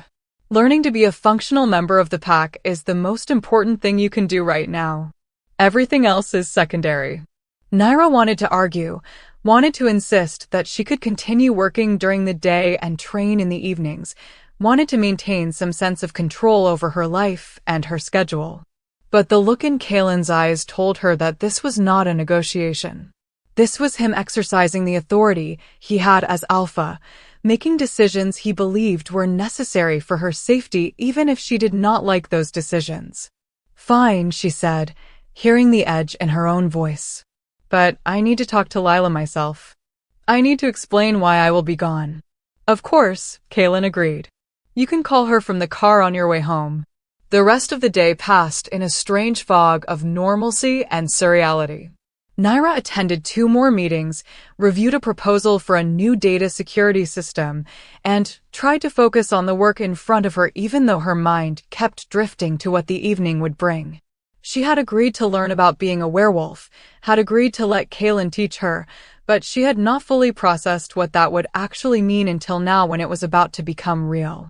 At 5 o'clock, Marcus appeared at her office door with a sympathetic smile. "The car is waiting downstairs whenever you are ready." Naira gathered her few personal belongings, the notepad she had been using to take notes, and the coffee mug she had brought from home that looked shabby and out of place among all the expensive office equipment. She followed Marcus to the elevator, rode down to the private garage beneath the building, and found a sleek black car waiting with a driver who nodded politely but did not speak. During the drive back to her apartment, Naira called Lila, her heart pounding as she tried to figure out how to explain an absence that could not be fully explained. "Hey," Lila answered, and Naira could hear the sound of textbooks being moved in the background. "Are you on your way home? I was thinking maybe we could actually have dinner together for once, since you have normal hours now." "Actually, that is why I am calling," Naira said, keeping her voice casual even though guilt was twisting in her stomach. "The company is sending me for some training. I will be gone for a few weeks, staying at a corporate facility while they teach me everything I need to know about the systems and protocols." There was silence on the other end of the line, and Naira could almost hear her sister's thoughts, the questions and concerns that Lila was too careful to voice because they had both learned not to look too closely at good fortune in case it disappeared. A few weeks. Lila finally said. That is a long time. Are you sure this is legitimate? This whole thing happened so fast, New York. First the job offer, now training that takes you away for weeks. It just seems. It is legitimate, Naira interrupted, hating that she was lying to her sister, but knowing there was no way to tell the truth without sounding completely insane. I know it seems sudden, but this is how things work in the corporate world. They invest in training for positions like this. And Lila, the money from this job means you can focus on school instead of working part-time. It means we can move to a better apartment. It means everything we have been struggling for. She heard Lila sigh, heard the resignation in her sister's voice when she spoke again. Okay, I trust you. Just promise me you will be careful. And call me, okay? Even if it is just to let me know you're alive. I promise, Naira said, and at least that was not a lie. When she arrived at the apartment, she found Lila waiting at the door with worry written all over her young face. They hugged for a long moment, and Naira tried to memorize the feeling of her sister in her arms, the familiar scent of the cheap shampoo they both used, and the lavender lotion Lila favored. This was what she was doing all of this for. This person who depended on her, who trusted her, who deserved a life better than the one they had been living. I will be back before you know it, Naira said, pulling away and forcing a smile. And when I come back, everything is going to be different. Better. I promise. She packed a bag with the few clothes she owned that seemed appropriate for wherever she was going, threw in toiletries and her phone charger, and was back in the car within 20 minutes. The driver pulled away from the curb, and Naira watched her apartment building disappear in the side mirror, wondering if she would be the same person when she returned or if the next few weeks would change her into someone Lila would barely recognize. The drive took 45 minutes, heading north out of the city into an area where the buildings became sparse and the lots became larger, where wealth was measured in acres and privacy rather than square footage and proximity to amenities. The car finally turned through a set of iron gates that opened automatically, following a long driveway through manicured grounds until a house came into view that was less a house and more an estate.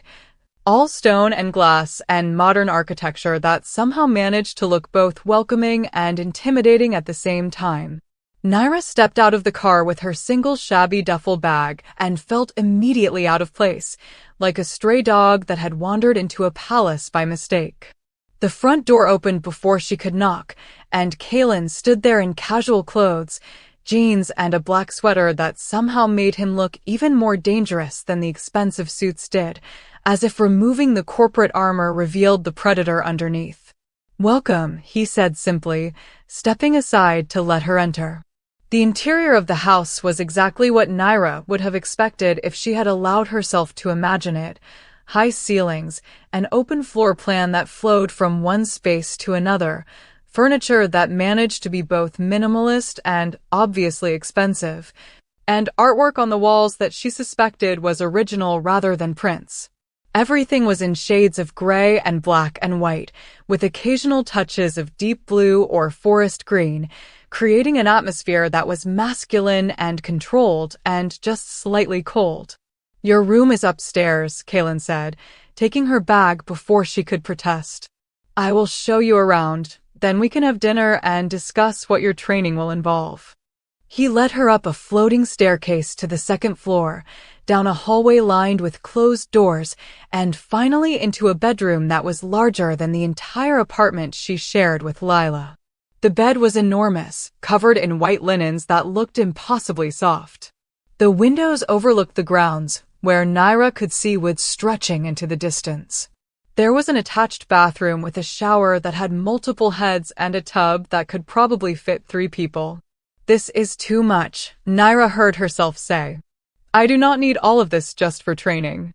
"You are not just here for training," Kalen said, setting her bag on the bed. "You are here because you are packed now and pack takes care of its own."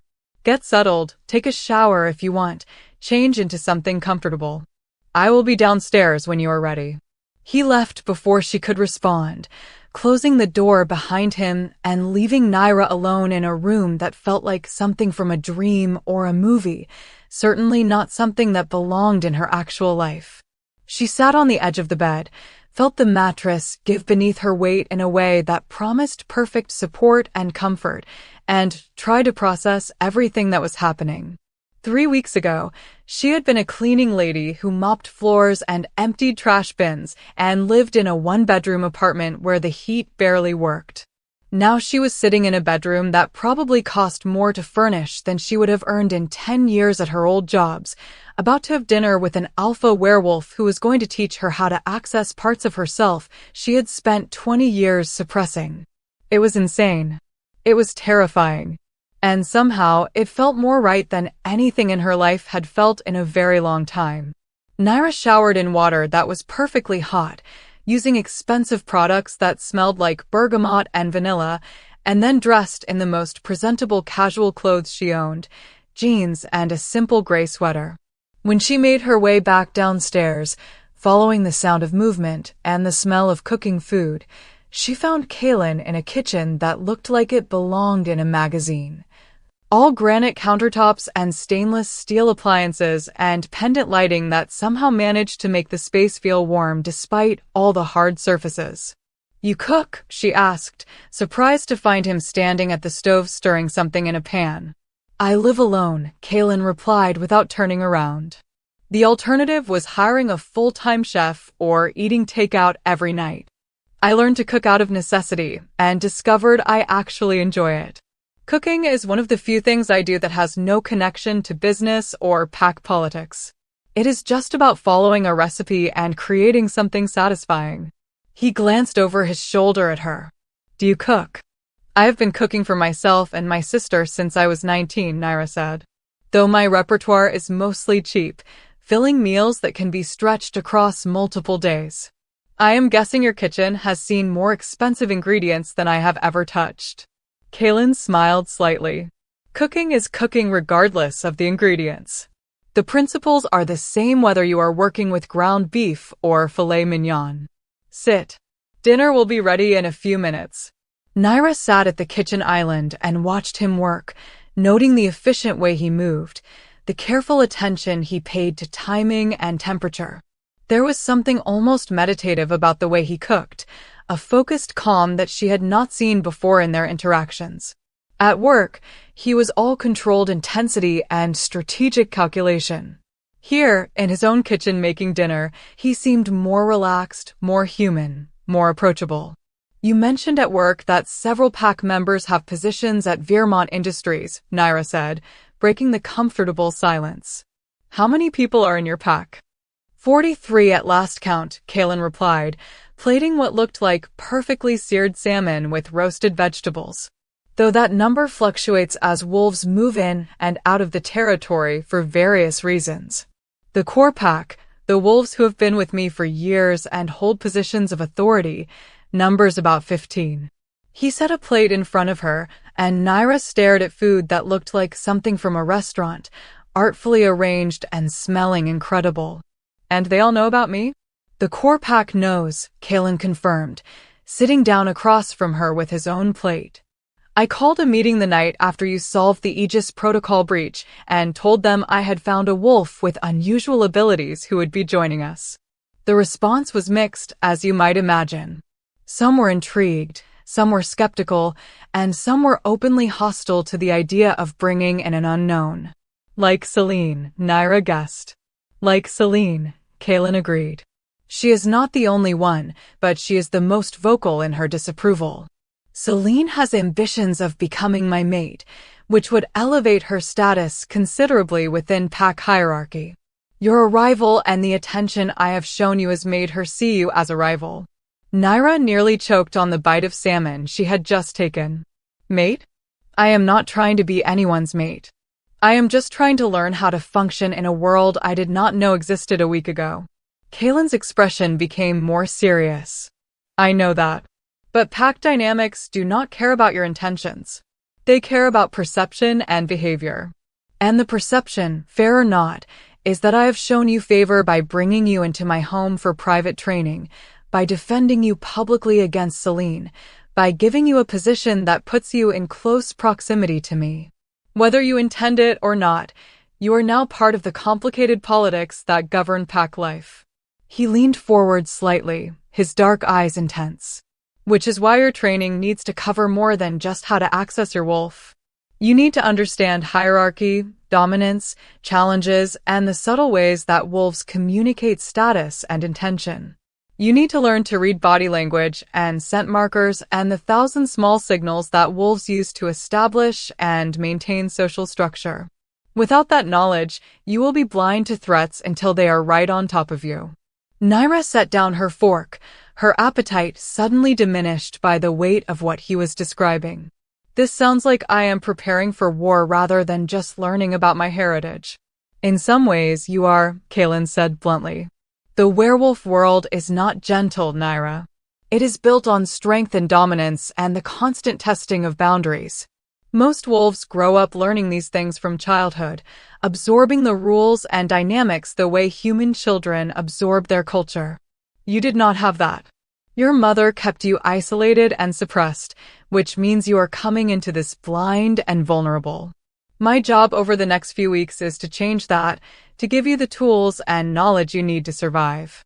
And if I cannot learn fast enough? Naira asked quietly. What happens then? Kaelin's expression softened slightly. Then I protect you until you can. That is what alphas do, Naira. We protect our pack. Your pack now, which means your safety is my responsibility. But I would much rather teach you to protect yourself than have you dependent on my intervention for survival. They finished dinner in silence, Naira processing everything Kaelin had told her and trying not to feel overwhelmed by the enormity of what she had committed to learning. When the plates were cleared and loaded into a dishwasher that probably cost more than her old car, Kaelin led her through a set of glass doors onto a terrace that overlooked the grounds. The sun had set while they were eating, and now the sky was turning deep purple with the first stars beginning to appear. The air was cool and clean, nothing like the city air Naira was accustomed to breathing, and she could hear sounds from the woods beyond the manicured lawn, rustlings and calls from animals she could not identify. The first thing you need to understand, Kaelin said, standing beside her at the railing, is that being a werewolf is not about magic or curses or any of the mythology that humans have created. It is about having two forms, two natures that exist simultaneously. Your wolf is not a separate entity that possesses you.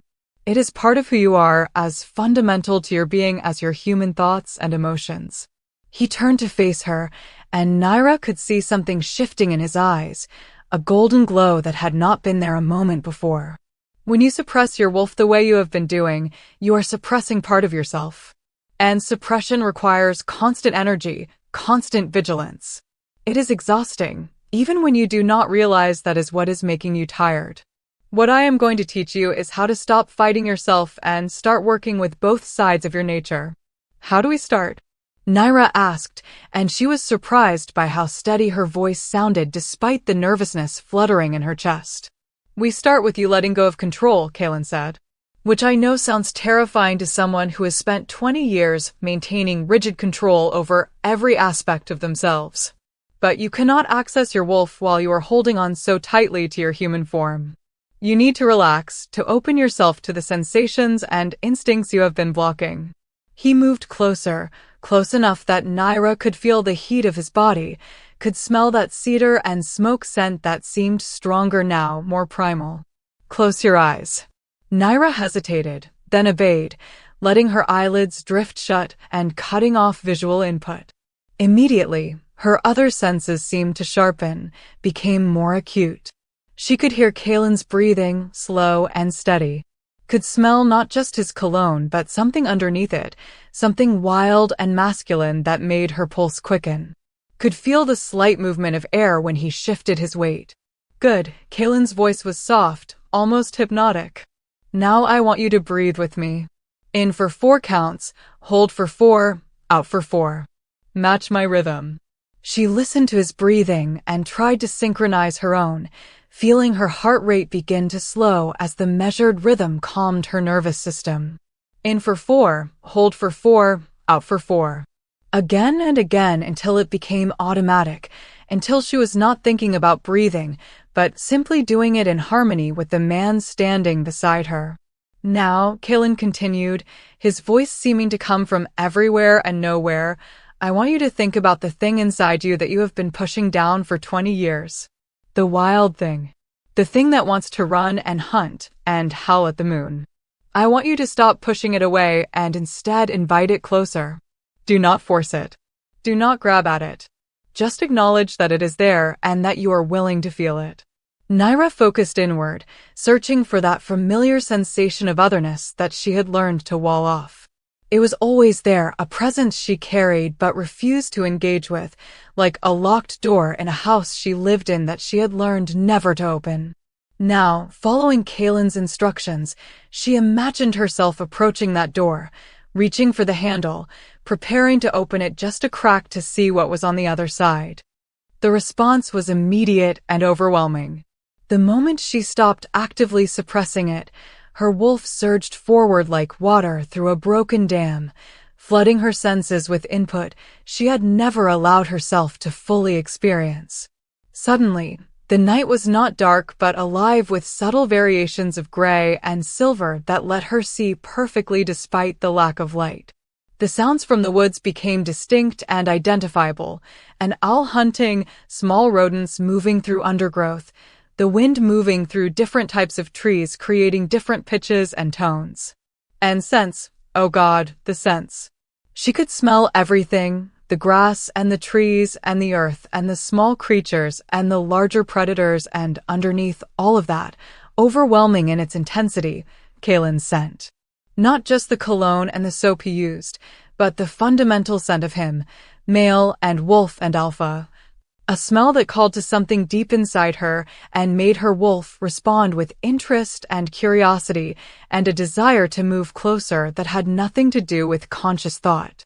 Naira's eyes flew open, and she took a stumbling step backward, her hands coming up as if to physically push away the sensations that were still flooding through her system. Too much, she gasped. That was too much. I cannot. Breathe, Kalen commanded, and something in his voice, some quality of authority and calm, cut through her panic and made her obey automatically. You are not in danger. You are safe. The sensations are intense because you have been blocking them for so long, but they will not hurt you. Breathe with me again. 4 counts in.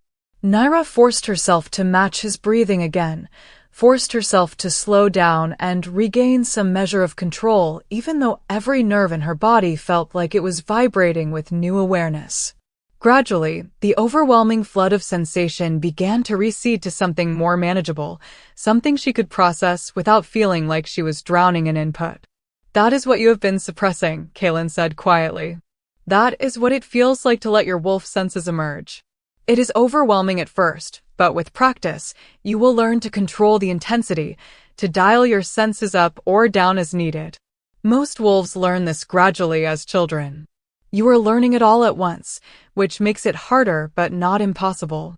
Naira looked at him, and even in her slightly panicked state, she noticed that his eyes were glowing golden now, fully committed to whatever transformation he was allowing to show through. How do you stand it? She asked. How do you function with all of that input all the time? Because I have had 30 years to learn how to filter and focus, Kalen replied. And because I do not keep my wolf constantly suppressed. I let it surface regularly, let it run and hunt and express itself, which means there is no pressure building up the way there has been for you. Your wolf has been caged for 20 years, Naira. Of course it surged forward the moment you cracked the door open. It has been waiting for permission to exist. He reached out slowly, telegraphing his movement so she could pull away if she wanted to, and took her hand.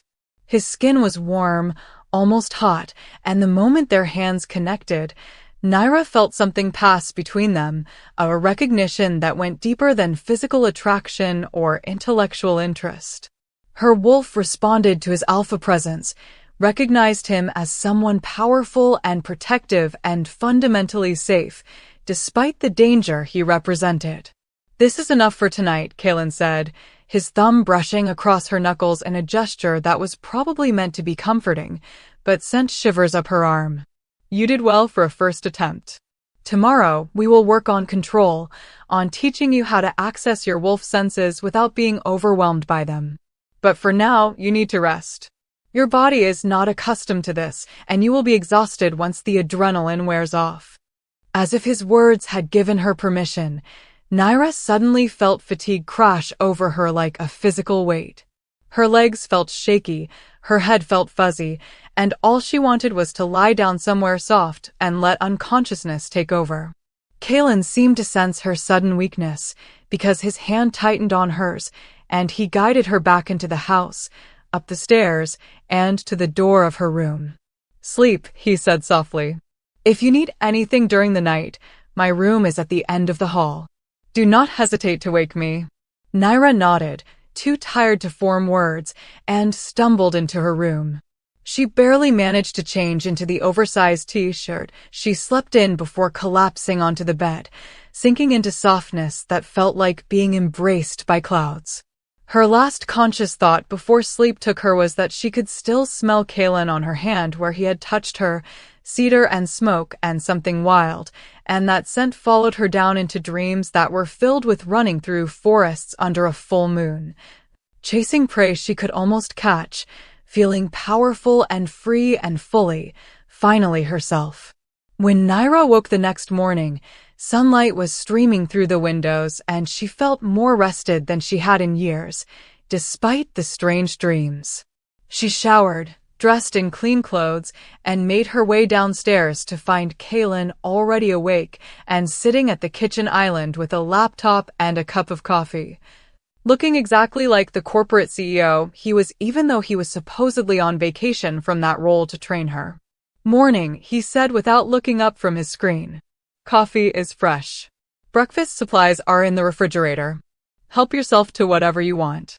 Naira poured herself coffee and explored the refrigerator, which was stocked with more food than she and Lila usually had in a week. She made herself toast with expensive butter and jam that actually tasted like real fruit and sat down at the island across from Kaelin, feeling strangely domestic and comfortable despite the fact that she barely knew this man and was staying in his house and learning to be a werewolf. "How do you feel?" Kaelin asked, finally closing his laptop and giving her his full attention. "Surprisingly good, actually," Naira admitted. "I thought I would have nightmares or wake up panicking, but I slept better than I have in months." "That is because you stopped fighting yourself, even for a little while," Kaelin said. "The energy you normally spend on suppression could be redirected into actual rest.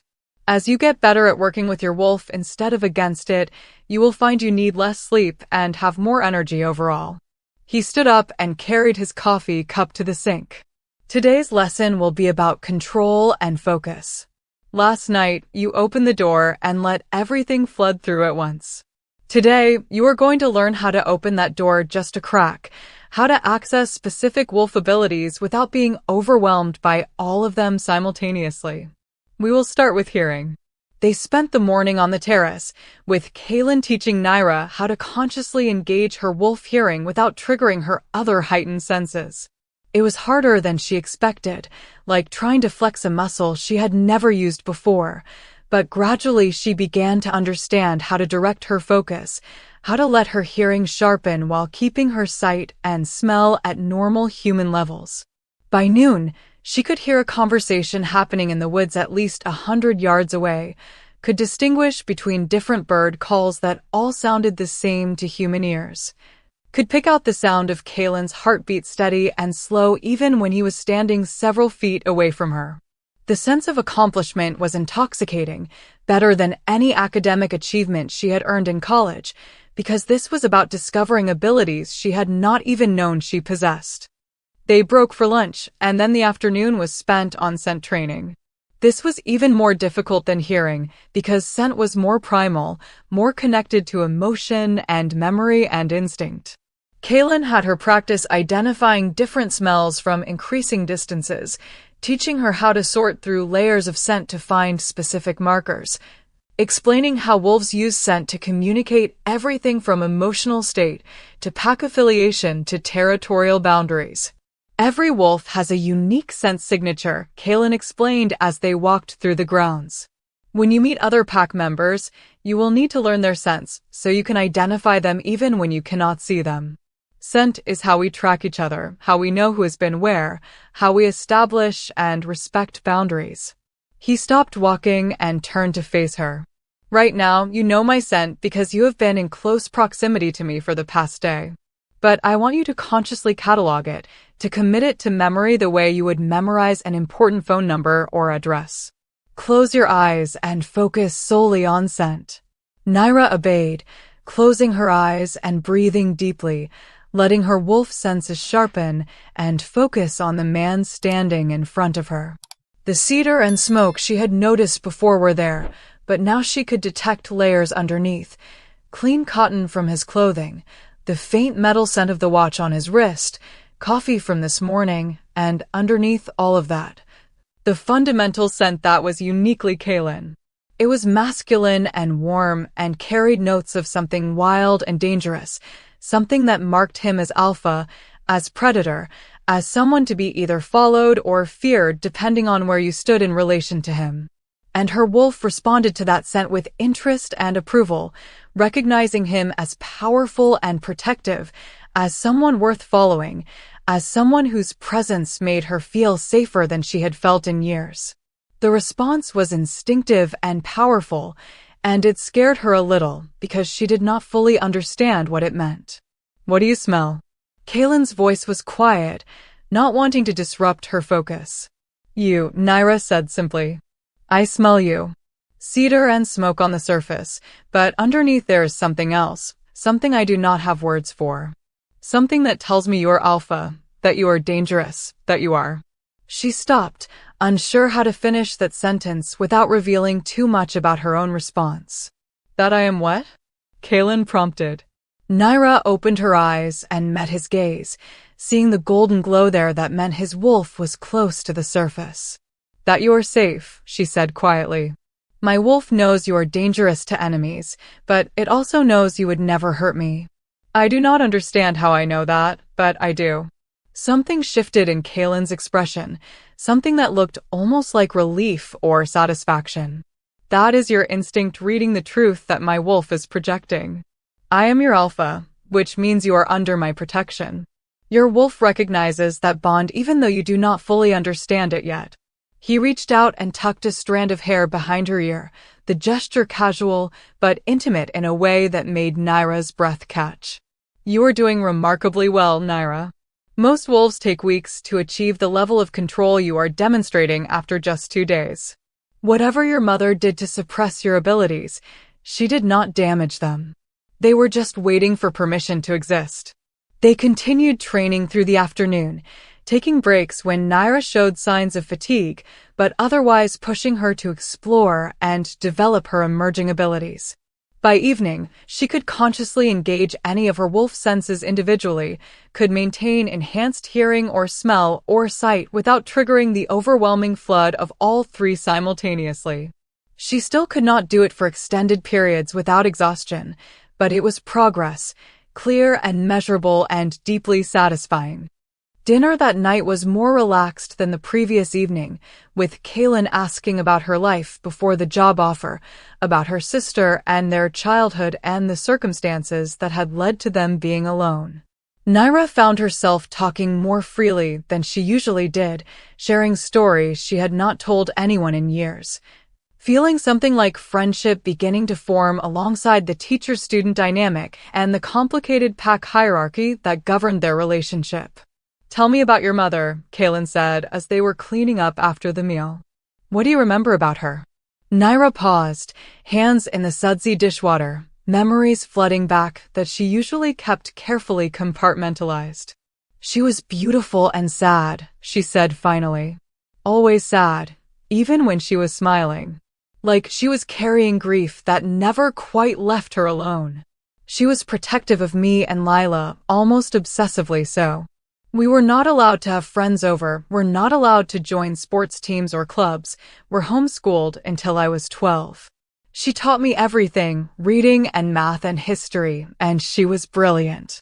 But she was also scared all the time, always looking over her shoulder, always preparing us for the possibility that we would need to run. Did you ever run? Kaylin asked quietly. Twice, Naira said. Once when I was 8, we packed everything into garbage bags in the middle of the night and drove for hours until we reached a different city where we stayed in a cheap motel for 3 months. And once when I was 11, the same thing. She never explained why. Just said it was time to move, time to start over, time to be someone different.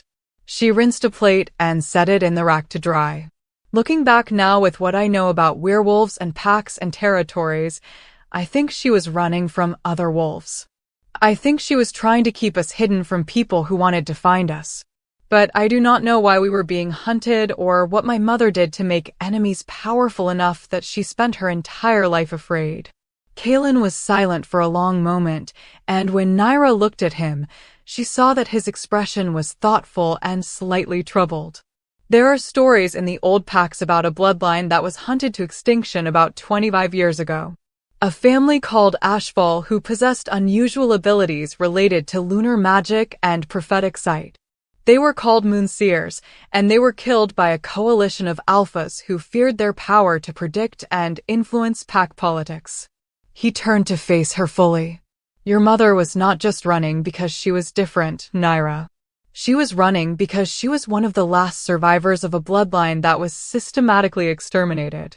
And if she taught you to suppress your abilities, it was because she knew that showing what you could do would mark you as an Ashfall and make you a target for the same wolves who killed the rest of your family. Naira felt cold dread settle into her stomach. So everyone who might want to hurt me, everyone who might see me as a threat, they all think the Moonseers are dead? They did think that, Kaylin said carefully. Until you solved an impossible problem in 60 seconds and demonstrated abilities that have not been seen in a quarter century. Until you showed up in my territory with talents that matched the old stories about what Moonseers could do. Now, anyone who was part of that original coalition or who remembers those stories will be wondering if the bloodline survived after all.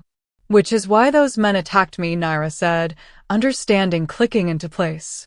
They were not random criminals. They were werewolves testing to see if I was what they suspected. Yes, Kaylin confirmed. And now that they've confirmed it, now that word is spreading through the supernatural community that a Moonseer has appeared in Chicago, you will have enemies who want to finish what was started 25 years ago. Enemies who believe that your bloodline is too dangerous to be allowed to exist. Naira sank into a chair, her legs suddenly unable to support her weight. Why did you not tell me this before? Why did you let me accept the job and come here without explaining what I was really getting into? Kaylin moved to kneel in front of her chair, bringing himself to her eye level. Because if I had told you all of this before you were ready to hear it, you would have run. You would have taken your sister and disappeared into the human world and spent the rest of your life looking over your shoulder the same way your mother did. But you cannot hide anymore, Naira. They know you exist. They know where you are. Your only chance at safety now is to become strong enough to defend yourself and to have allies powerful enough to make anyone think twice before attacking you.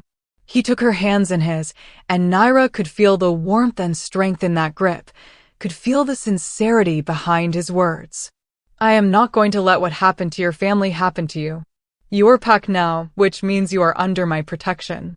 But more than that, I am going to teach you to be dangerous in your own right, so that anyone who comes for you will regret underestimating the last Moonseer.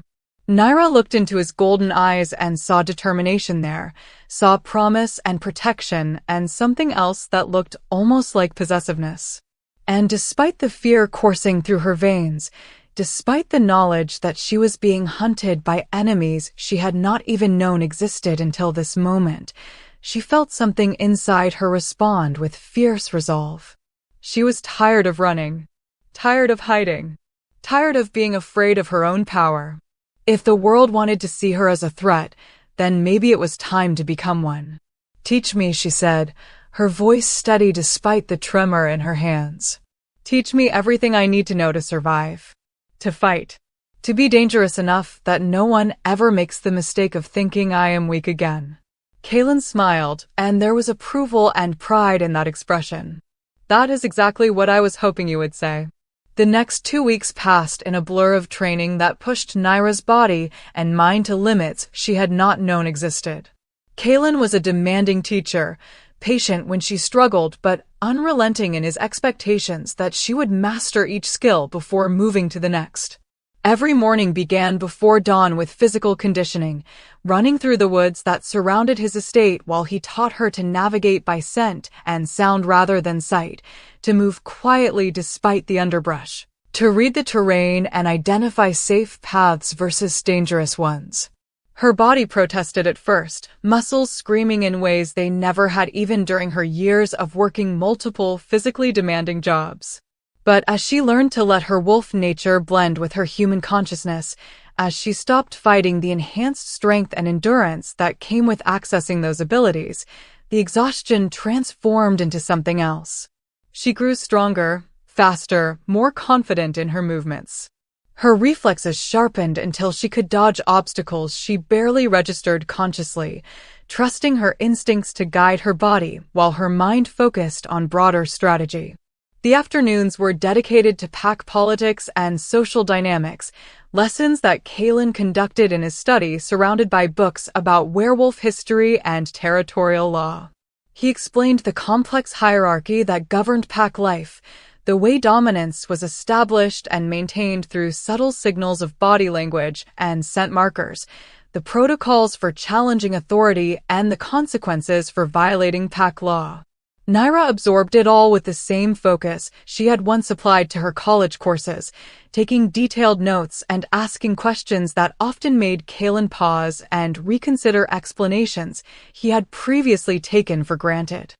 You think like a strategist, he observed one afternoon when she had just pointed out a logical inconsistency in traditional pack succession rules. Most wolves learn these things by osmosis, by growing up immersed in the culture. They accept the rules without questioning them. But you approach everything analytically, looking for the underlying logic and the points where that logic breaks down. It is unusual. Valuable. Is that a Moonseer thing? Naira asked, looking up from her notes. This ability to see patterns and connections? Partially, Kaylin confirmed. The old stories say that Moonseers could perceive the threads that connected events, could trace cause and effect across time in ways that allowed them to predict outcomes with uncanny accuracy. It was not exactly seeing the future so much as understanding the present so completely that probable futures became visible. Alphas who had Moonseers as advisors were nearly impossible to defeat because they could anticipate threats before they materialized and exploit opportunities before their rivals even recognized them. He leaned back in his chair, studying her with an intensity that still made her pulse quicken despite having lived in close proximity to him for 2 weeks. That is why your bloodline was feared. Why they were hunted. Power that cannot be controlled or predicted is terrifying to those who have built their authority on being the strongest, the most dominant, the most aggressive. A Moonseer could neutralize an alpha's physical advantages through superior strategy, and that fundamentally threatened the social order. So they killed children and families to eliminate a perceived threat, Naira said quietly, thinking about her mother's constant fear, about the relatives she had never known who had been murdered for the crime of being born different. That is not justice. That is genocide. Yes, Kaylin agreed, no defensiveness in his voice despite the fact that it had been alphas, people like him, who had perpetrated those killings. It was genocide. Systematic and deliberate.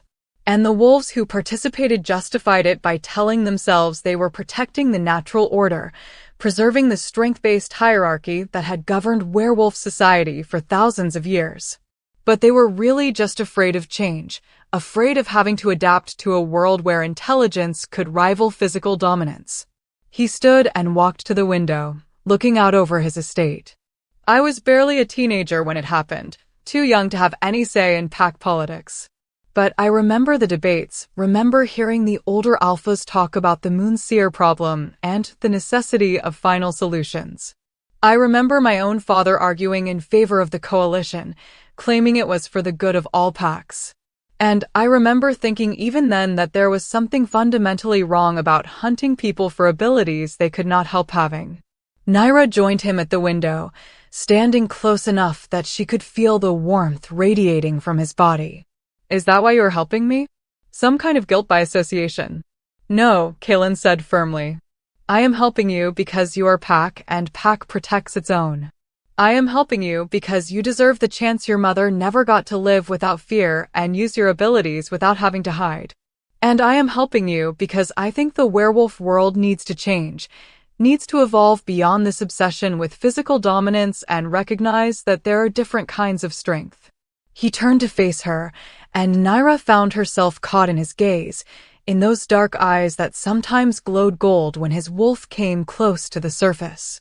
But I am also helping you because my wolf recognized you the moment we met, and I have learned to trust my wolf's instincts about people. It knew you were important. It knew you were supposed to be here, with me, part of something larger than either of us fully understands yet. The air between them felt charged, heavy with words unspoken and implications neither of them was quite ready to explore. Naira had felt the pull toward Kaylin growing stronger each day they spent together, had noticed the way her heart raced when he touched her during training demonstrations, the way her wolf responded to his presence with interest and approval that went beyond simple pack dynamics. She had tried to ignore it, tried to tell herself it was just gratitude or the intensity of their shared circumstances, but standing this close to him now, she could not deny that what she felt was attraction, raw and powerful and complicated by everything else happening in her life. Kaylin, she started to say, not sure what words would follow but needing to acknowledge something of what was building between them. Her phone rang, shattering the moment. Naira pulled it from her pocket and saw Lila's name on the screen. She had been calling her sister daily, brief conversations where she reassured Lila that the training was going well and deflected questions about when she would be back. But something about the timing of this call, the way it interrupted whatever she had been about to say to Kaylin, sent a spike of anxiety through her system. Hey, Naira answered, forcing her voice to sound casual. Is everything okay? I do not know, Lila said, and there was something tight in her voice, something that sounded like controlled fear. There is a man who has been following me. Not obviously, but I have seen him 3 times in the past 2 days. Once outside my morning class, once at the coffee shop near campus, and just now when I was walking home. He always keeps his distance, but he is always watching me, and New York, he does not look like a normal person. There is something wrong about him, something that makes my skin crawl even from across the street. Naira felt ice flood her veins.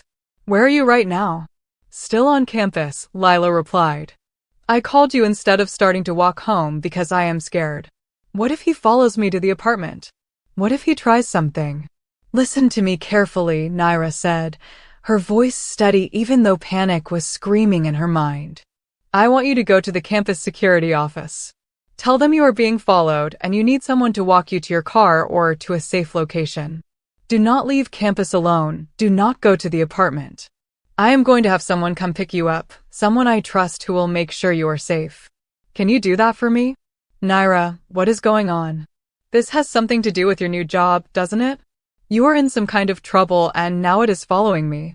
I will explain everything, Naira promised, but right now I need you to get to safety. Please, Lila. Trust me and go to campus security. I will call you back in 5 minutes. She hung up before her sister could argue further and turned to Kaylin, who had clearly been listening based on the expression on his face. Someone is following Lila. A man who has been watching her for at least 2 days. It is the Crimson Hell Pack, Kaylin said, already pulling out his own phone. They are escalating, moving from testing you to threatening your family. It is a standard intimidation tactic, force you to make mistakes by putting pressure on the people you care about. He was typing rapidly, sending messages to people Naira could not see. I am dispatching 2 of my most trusted enforcers to campus right now. They will protect your sister and bring her here where she will be safe. But Naira, we need to tell her the truth. We cannot keep her in the dark anymore when her life is in danger because of your bloodline. She will think I am insane, Naira said, but she knew he was right. Lila deserved to know what was happening, deserved to understand why her life had suddenly become dangerous. Then we make her understand, Kaylin replied. Together. But first, we get her here safely. The next hour was the longest of Naira's life. She paced the length of Kaylin's study while he coordinated with his pack members, directing them to campus with instructions to stay with Lila until they could safely extract her from the area. He spoke to someone about surveillance, about identifying the Crimson Hell Scout and determining whether it was just one wolf or if they had deployed multiple watchers. He was calm and controlled throughout, the capable alpha managing a crisis, but Naira could see the tension in his shoulders, could smell the sharp edge of concern in his scent. Finally, his phone rang. He answered, listened for a moment, and then nodded. Good. Bring her straight here. And Marcus, make absolutely certain you are not followed. If you even suspect a tail, lose them before you get anywhere near the estate. I will not have Crimson Hell tracking my home location. He hung up and turned to Naira. They have her. She is safe and on her way here. She was understandably confused and frightened when two strange men approached her and told her they were sent by you, but Marcus showed her a photo of you and me together at the office, and she agreed to go with them once she confirmed it was legitimate. How long until they arrive? Naira asked.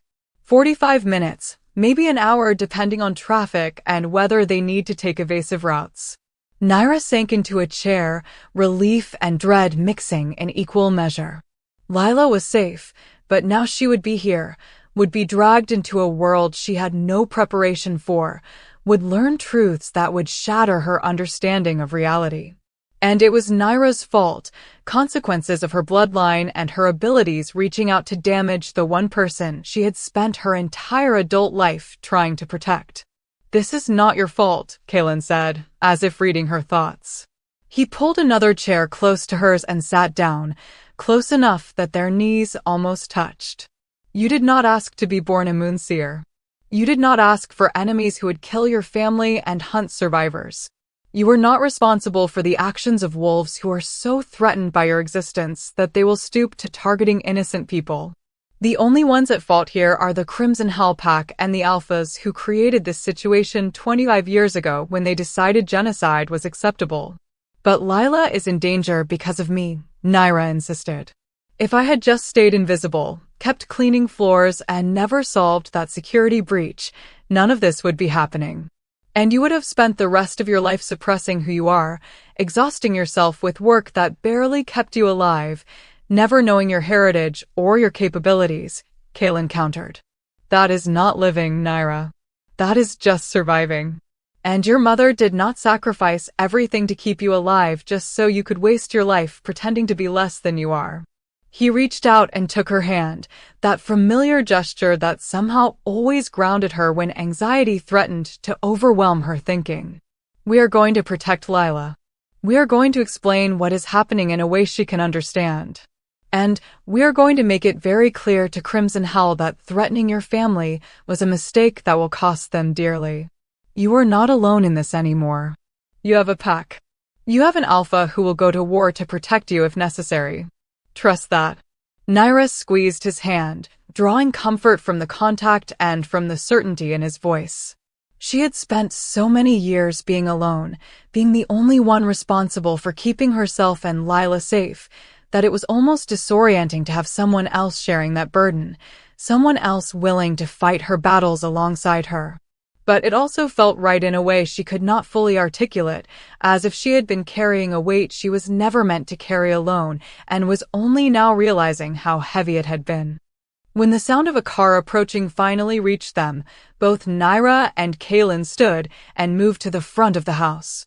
Naira watched through the window as a black SUV pulled into the circular drive and two men got out, followed by her sister. Lila looked pale and frightened, her eyes scanning the enormous house with something between awe and terror, clearly out of her depth and trying desperately to understand what was happening. Naira opened the front door before anyone could knock and pulled Lila into a fierce hug, feeling her sister's thin frame trembling with adrenaline and fear. "You are safe," she murmured into Lila's hair. "I promise you are safe. I am so sorry this is happening. I am so sorry you got pulled into this." "What is this?" Lila asked, her voice muffled against Naira's shoulder. "Who are those men? Why am I at some mansion?" "Naira, what the hell is going on?" Naira pulled back and looked at her sister's face, seeing the confusion and fear there and knowing she was about to make it worse before it got better. "Come inside. There is a lot I need to tell you, and you are probably going to think I have lost my mind, but I swear to you everything I am about to say is true." She led Lila into the house, aware of Kaylin following at a respectful distance and the two enforcers who had brought her sister remaining outside to guard the perimeter. They settled in the living room, Lila perched on the edge of the couch like she was ready to bolt at any moment, Naira sitting beside her and Kaylin taking a chair across from them where he could be part of the conversation without crowding. "The man who was following you," Naira began, deciding to start with the immediate threat before backing up to explain the larger context. He was not a human stalker. He was a werewolf, part of a pack called Crimson Hell that has been watching me since I started my new job. They were using you to put pressure on me, to make me vulnerable by threatening someone I care about. Lila stared at her for a long moment, then laughed, a sharp hysterical sound with no humor in it. "Werewolves. You are telling me werewolves are real and one was following me. This is insane. You sound insane." "I know how it sounds," Naira said quietly. "But it is the truth. Werewolves are real. They live among humans, hiding what they are, maintaining a society that exists parallel to the human world. And Lila, we are part of that world.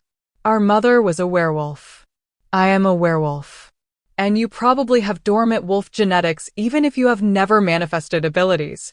"No," Lila said, standing up abruptly. "No, this is crazy. Mom was not a werewolf. You are not a werewolf. This is some kind of breakdown or delusion or I do not know what, but none of this is real."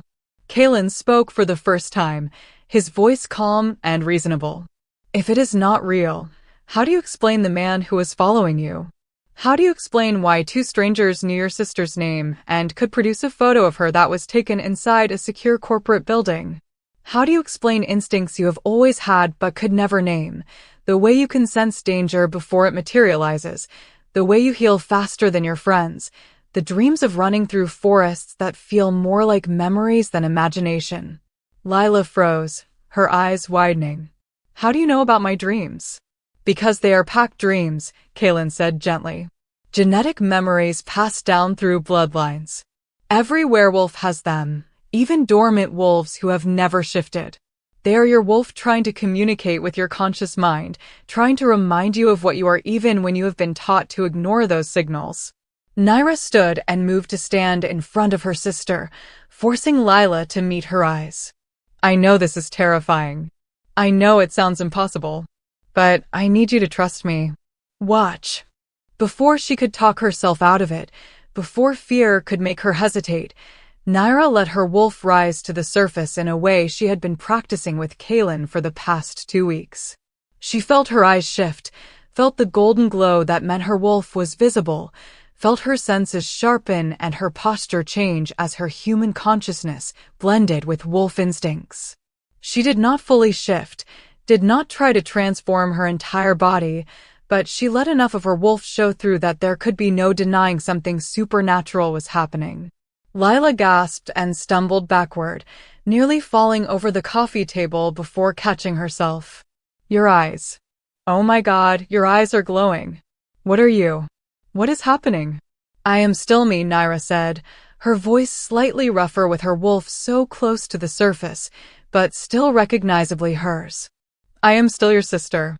I am still the person who raised you and protected you and would die before letting anyone hurt you. But I am also a werewolf, the last known descendant of a bloodline called Moon Seers who were nearly wiped out when we were children. That is why Mom was always afraid, always running, always teaching us to hide. She was protecting us from wolves who wanted to finish exterminating our family. She let her eyes return to normal, let her wolf recede back beneath her skin, and reached out to take Lila's hands. And now they know I survived. They know I exist, and they know I have abilities they fear.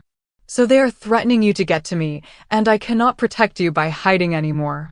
The only way to keep you safe is to bring you into this world, to help you understand it, and to make sure you are under the protection of an alpha strong enough to make our enemies think twice. Lila's eyes shifted to Kaylin, really looking at him for the first time. You are the alpha she is talking about. I am, Kaylin confirmed. Alpha of the Night Claw Pack, which is one of the largest and most powerful packs in the Midwest. Your sister is under my protection, which means you are as well. No one will harm you while you are in my territory. You have my word on that. Lila sank back onto the couch, her face pale and her hands shaking. This is real. This is actually real. Werewolves are real, and my sister is one, and people are trying to kill us because of something our ancestors could do. She laughed again, that same slightly hysterical sound.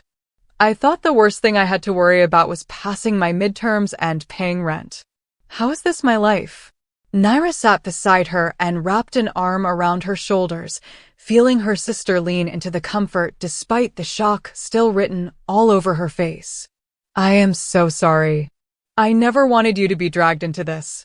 I spent my entire adult life trying to keep you safe and normal and away from anything dangerous. Well, that plan worked great, Lila said, but there was no real anger in her voice, just exhaustion and overwhelm. So what happens now? Do I have to become a werewolf too? Do I have to fight people? Because I have to tell you, I am a graphic design student, not a warrior. The most violent thing I have ever done is argue with a professor about font choices. Despite the tension, despite everything, Naira found herself smiling. That was so perfectly Lila, finding a way to inject humor even into the most impossible situations. You do not have to become anything you do not want to be. Kaylin says you probably have dormant genetics, but that does not mean you will ever manifest abilities unless you actively try to access them. You can keep living as human if that is what you want. We just need to make sure you are safe while this situation with Crimson Howl is resolved. How do you resolve a situation with werewolves who want to kill you? Lila asked, and it was a fair question. Kaylin leaned forward, his expression becoming harder, more like the dangerous alpha he was beneath the civilized exterior. You demonstrate that the cost of continuing their aggression is higher than any benefit they might gain. You make them understand that threatening a Moonseer under my protection is an act of war, and war with the Night Claw Pack is something they cannot win.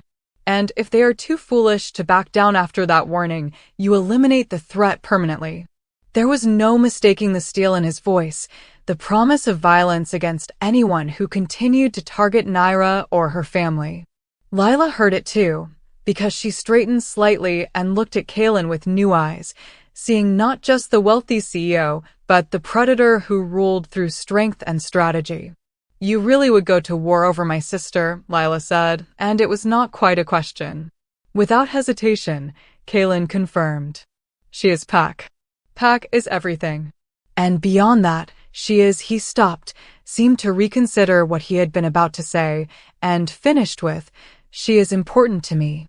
I do not allow people who are important to me to be threatened. Naira felt her heart skip at those words, at the implication of what he had almost said. She had been trying not to think too hard about what was developing between her and Kaylin, about the way her wolf responded to his presence, and the way her human heart was starting to follow where her instincts led. But moments like this made it impossible to ignore that something was building between them, something that went beyond alpha and pack member, beyond teacher and student, beyond employer and employee. They spent the next several hours talking, with Kaylin patiently explaining werewolf society and pack dynamics, while Lila asked increasingly intelligent questions that showed she was processing the information and accepting the reality of what she was being told. By the time evening arrived and Kaylin ordered dinner delivered from a restaurant that apparently catered specifically to werewolf clients and knew to be discreet, Lila seemed to have moved from shock into wary acceptance. "I am going to need therapy after this," Lila announced over dinner, using humor to cope the way she always did. Assuming werewolf therapists exist. Do they? Or do you just work out your trauma by running through the woods and howling? Both, actually, Kaylin said with a slight smile. There are supernatural therapists who specialize in helping wolves deal with the unique pressures of living in two worlds. And yes, running and howling are legitimate therapeutic activities. Do not knock them until you have tried them. After dinner, Kaylin showed Lila to a guest room down the hall from Naira's, made sure she had everything she needed, and then suggested that the sisters might want some private time to talk. He was right, of course. Despite having explained the broad strokes of what was happening, there were things Lila would want to ask that she would not voice in front of an alpha she had just met. Once they were alone in Naira's room, sitting on the enormous bed that still felt too luxurious to be real, Lila turned to her sister with an expression that was equal parts concern and curiosity.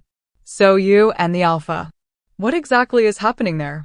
Naira felt heat rise in her cheeks. "Nothing is happening. He is teaching me about being a werewolf. That is all." "That is not all," Lila said with the confidence of someone who had known Naira for 19 years and could read her better than anyone. "I saw how he looked at you. I saw how you responded to him. And I definitely caught that moment where he stopped himself from saying something that sounded an awful lot like a feelings declaration. So do not try to tell me nothing is happening." Naira pulled her knees up to her chest, a defensive posture she fell into when discussing things she was not ready to fully examine. "I do not know what is happening," she admitted. "My wolf responds to him in ways I do not fully understand. And yes, I am attracted to him. How could I not be? He is gorgeous and powerful, and he has been nothing but protective and patient with me. But Lila, we are talking about an alpha werewolf who runs a pack and a corporate empire. I am a former cleaning lady who is just learning that I am not even human. We exist in completely different worlds." "Except you do not anymore," Lila pointed out. "You are part of his world now. You are learning to be a werewolf. You work for his company. You are living in his house. The distance you think exists between you is mostly in your head, based on who you used to be instead of who you are becoming." She reached out and took Naira's hand. "I know this is all happening really fast. I know you are still processing everything and probably terrified of making mistakes. But Newark, I have watched you spend your entire adult life taking care of me and sacrificing everything you wanted for yourself. For once, maybe you could let yourself have something you want without immediately talking yourself out of deserving it." Naira felt tears prick at her eyes. What if I mess it up? What if I am not actually capable of being what he needs? What if this thing I feel is just gratitude or the intensity of the circumstances and not anything real? "Then you will figure that out," Lila said simply. "But you will not know unless you give yourself permission to explore it. And from what I saw tonight, he seems pretty invested in you too. I do not think you are alone in whatever this is." They talked for another hour, Lila asking more questions about werewolf abilities and pack dynamics, Naira explaining what she had learned over the past 2 weeks and admitting to how overwhelming and exhilarating it had all been. Finally, exhaustion caught up with both of them, and they hugged goodnight, Lila heading to her own room while Naira got ready for bed in a bathroom that still felt impossibly luxurious. She was just about to turn off the lights when a soft knock came at her door. Naira opened it to find Kaylin standing in the hallway, still fully dressed despite the late hour. "I wanted to check on you," he said quietly. "Today was intense, and I know having to tell your sister everything was difficult. Are you all right?" "I am okay," Naira said, and she was surprised to realize it was true. "Scared about what comes next, but okay. Thank you for protecting her. For bringing her here where she is safe."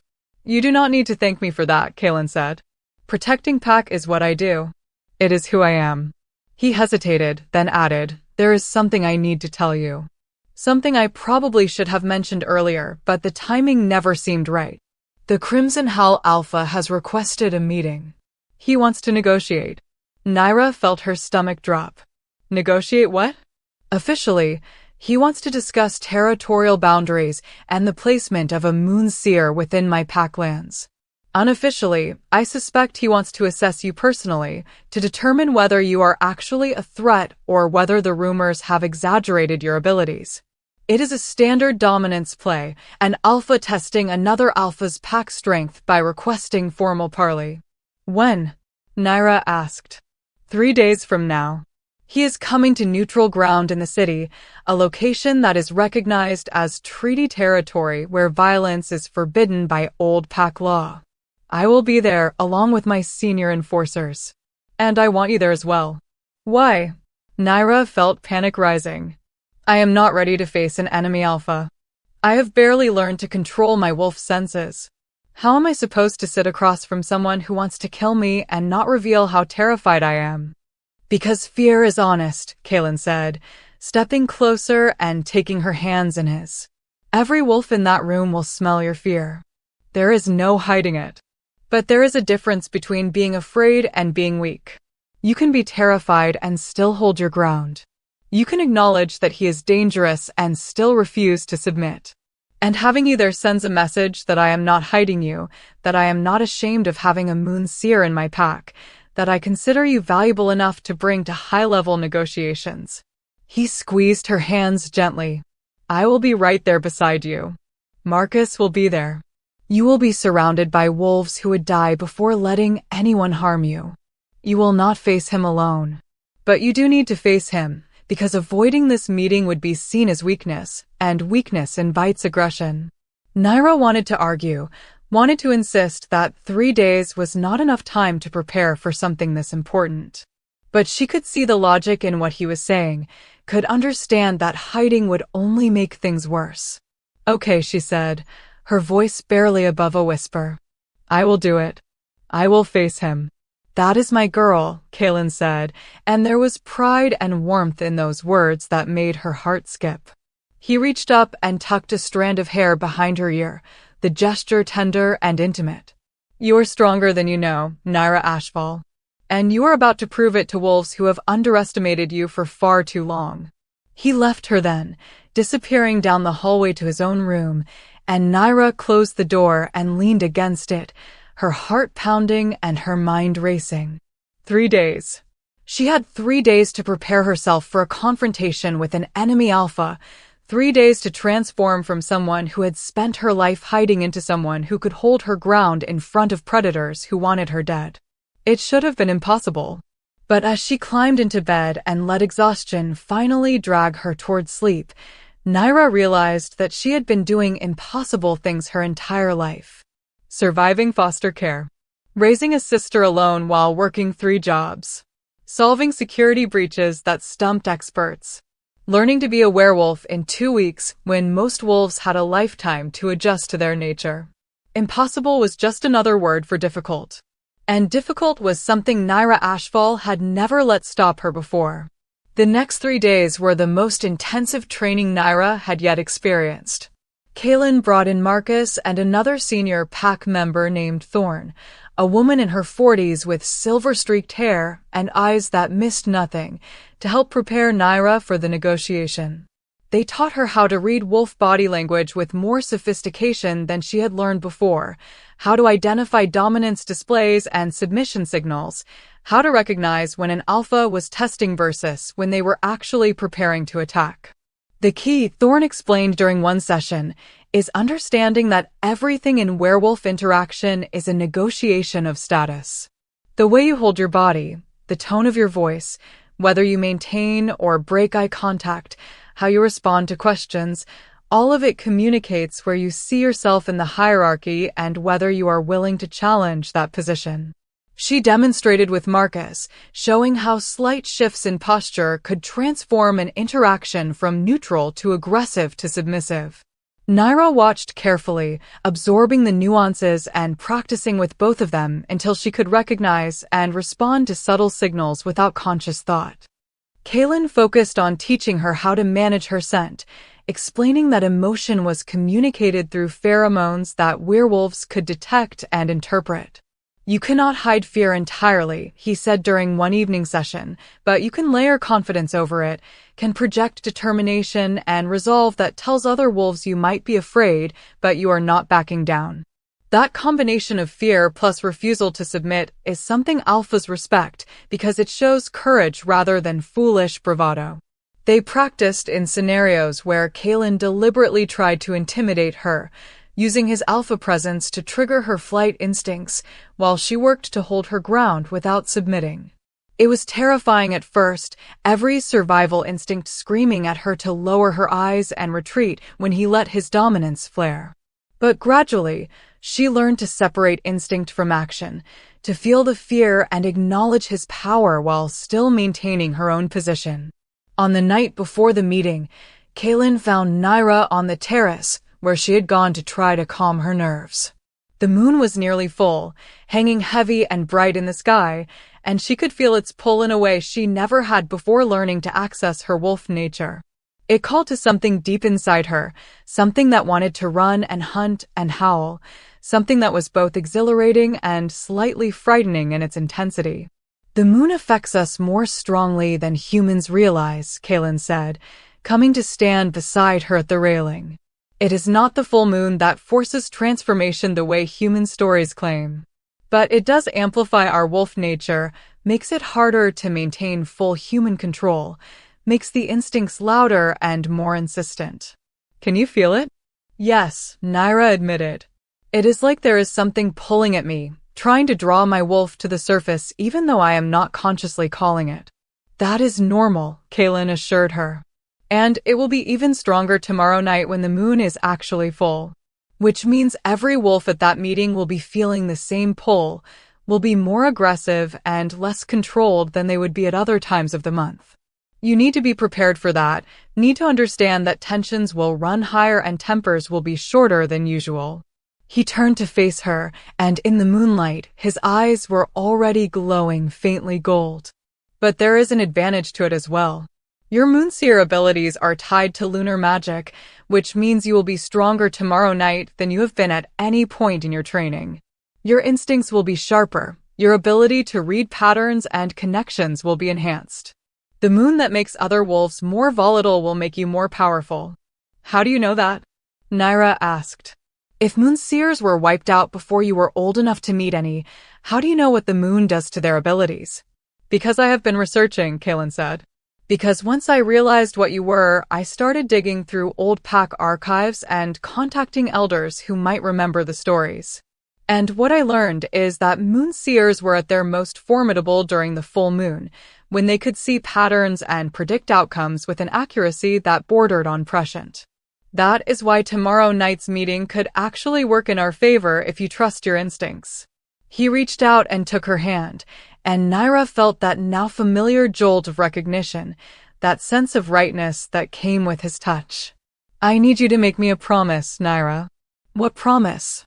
"If something goes wrong tomorrow, if the situation becomes dangerous despite all the treaty protections, I need you to promise that you will run. That you will not try to fight or protect me or do anything heroic. Your safety is more important than pride or protocol. If I tell you to run, you run. Promise me." Naira looked into his eyes and saw genuine fear there, not for himself but for her, and something inside her chest tightened painfully. "I promise I will run if you tell me to. But Kaylin, the same applies to you. If something happens to me, if this meeting is some kind of trap, you do not throw away your pack and your life trying to save someone who might already be lost. Promise me that." "I cannot promise that," Kaylin said quietly. "Because losing you is not an option I am willing to accept." The words hung in the air between them, heavy with implication and emotion neither of them had fully voiced until now. Naira felt her heart racing, felt her wolf responding to the intensity in his gaze and the possessive edge to his words. This was the moment, she realized, the moment where they either acknowledged what was building between them or continued pretending it was just pack dynamics and training intensity. "Kaylin," she started, not sure what she was going to say but needing to say something. He pulled her closer, one hand coming up to cup her cheek, his thumb brushing across her skin in a gesture that was unmistakably tender. I know the timing is terrible. I know you are still processing everything and preparing for tomorrow and probably do not need this complication on top of everything else. But Naira, I need you to know that what I feel for you goes beyond alpha and pack member. Beyond teacher and student. My wolf recognized you as mate the moment we met, and my human heart has been catching up ever since. Mate, Naira breathed, the word carrying weight she was only beginning to understand. That is permanent, isn't it? Werewolf mates bond for life. Yes, Kaylin confirmed. Which is why I am not asking you to accept a bond right now. I am not demanding anything or expecting you to make decisions you are not ready for. I am just being honest about what I feel, about what my wolf knows, about what I hope might develop between us if we both survive long enough to explore it. Naira reached up and covered his hand with hers, holding it against her cheek and letting herself fully feel the connection between them without analyzing or questioning it. My wolf recognizes you too, she admitted. From that first night, when you caught me writing that note, I felt something shift inside me. And it has only gotten stronger every day we have spent together. I do not know what that means or where it leads, but I know that I trust you in ways I have never trusted anyone except Lila. I know that being near you feels right in a way nothing else in my life has felt right. And I know that tomorrow when I face that enemy Alpha, the thing that will give me courage is knowing you are beside me. Kaylin's expression softened, and he leaned down slowly, giving her every chance to pull away until his forehead rested against hers. They stood like that for a long moment, breathing the same air, close enough that Naira could feel his heartbeat where their chests almost touched, letting the moment speak for itself without needing more words. Tomorrow, Kaylin finally said, we face Crimson Hell. We show them that Moonseers are not victims to be hunted. We prove that intelligence and strategy are every bit as powerful as physical dominance. And we make it very clear that you are under the protection of an alpha who will burn down anyone who threatens you. And after tomorrow? Naira asked. After tomorrow, Kaylin said, pulling back just enough to look into her eyes, we figure out what comes next. Together. They stayed on the terrace for another hour, talking about everything and nothing, letting the tension of the upcoming meeting coexist with the growing connection between them.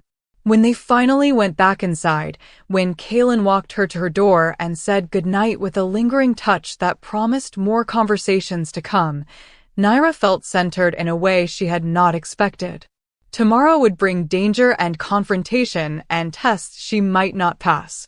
But she would face it all with an alpha beside her and a wolf inside her that was finally allowed to exist. She fell asleep thinking about golden eyes and promises unspoken, and the way Kaylin's hand had felt against her face, and when the moon pulled her into dreams, they were not of running alone through forests, but of running beside someone who matched her pace and shared her path. Two wolves who had found each other against impossible odds and refused to let anything pull them apart. Tomorrow, she would face her enemies. Tomorrow, she would prove she was more than just a survivor. Tomorrow, she would show the werewolf world that the last Moonseer was not something to be feared and destroyed, but someone to be respected and protected and valued for gifts that came not from darkness, but from light. But tonight, she was just Naira, falling asleep in a house that was starting to feel like home, preparing to fight for a future she was only beginning to believe she deserved.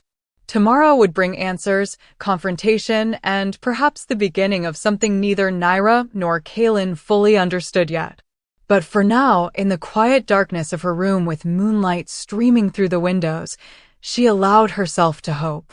If you've been following Naira's journey from invisible cleaning lady to powerful Moonseer, drop a comment below and let us know what you think will happen when she faces the Crimson Hell Alpha. Will her newfound abilities be enough? Will Kaylin's protection hold? And what do you think about the bond forming between them? Share your thoughts, and don't forget to like and subscribe so you never miss the continuation of this story. The confrontation is coming, and you won't want to miss what happens next.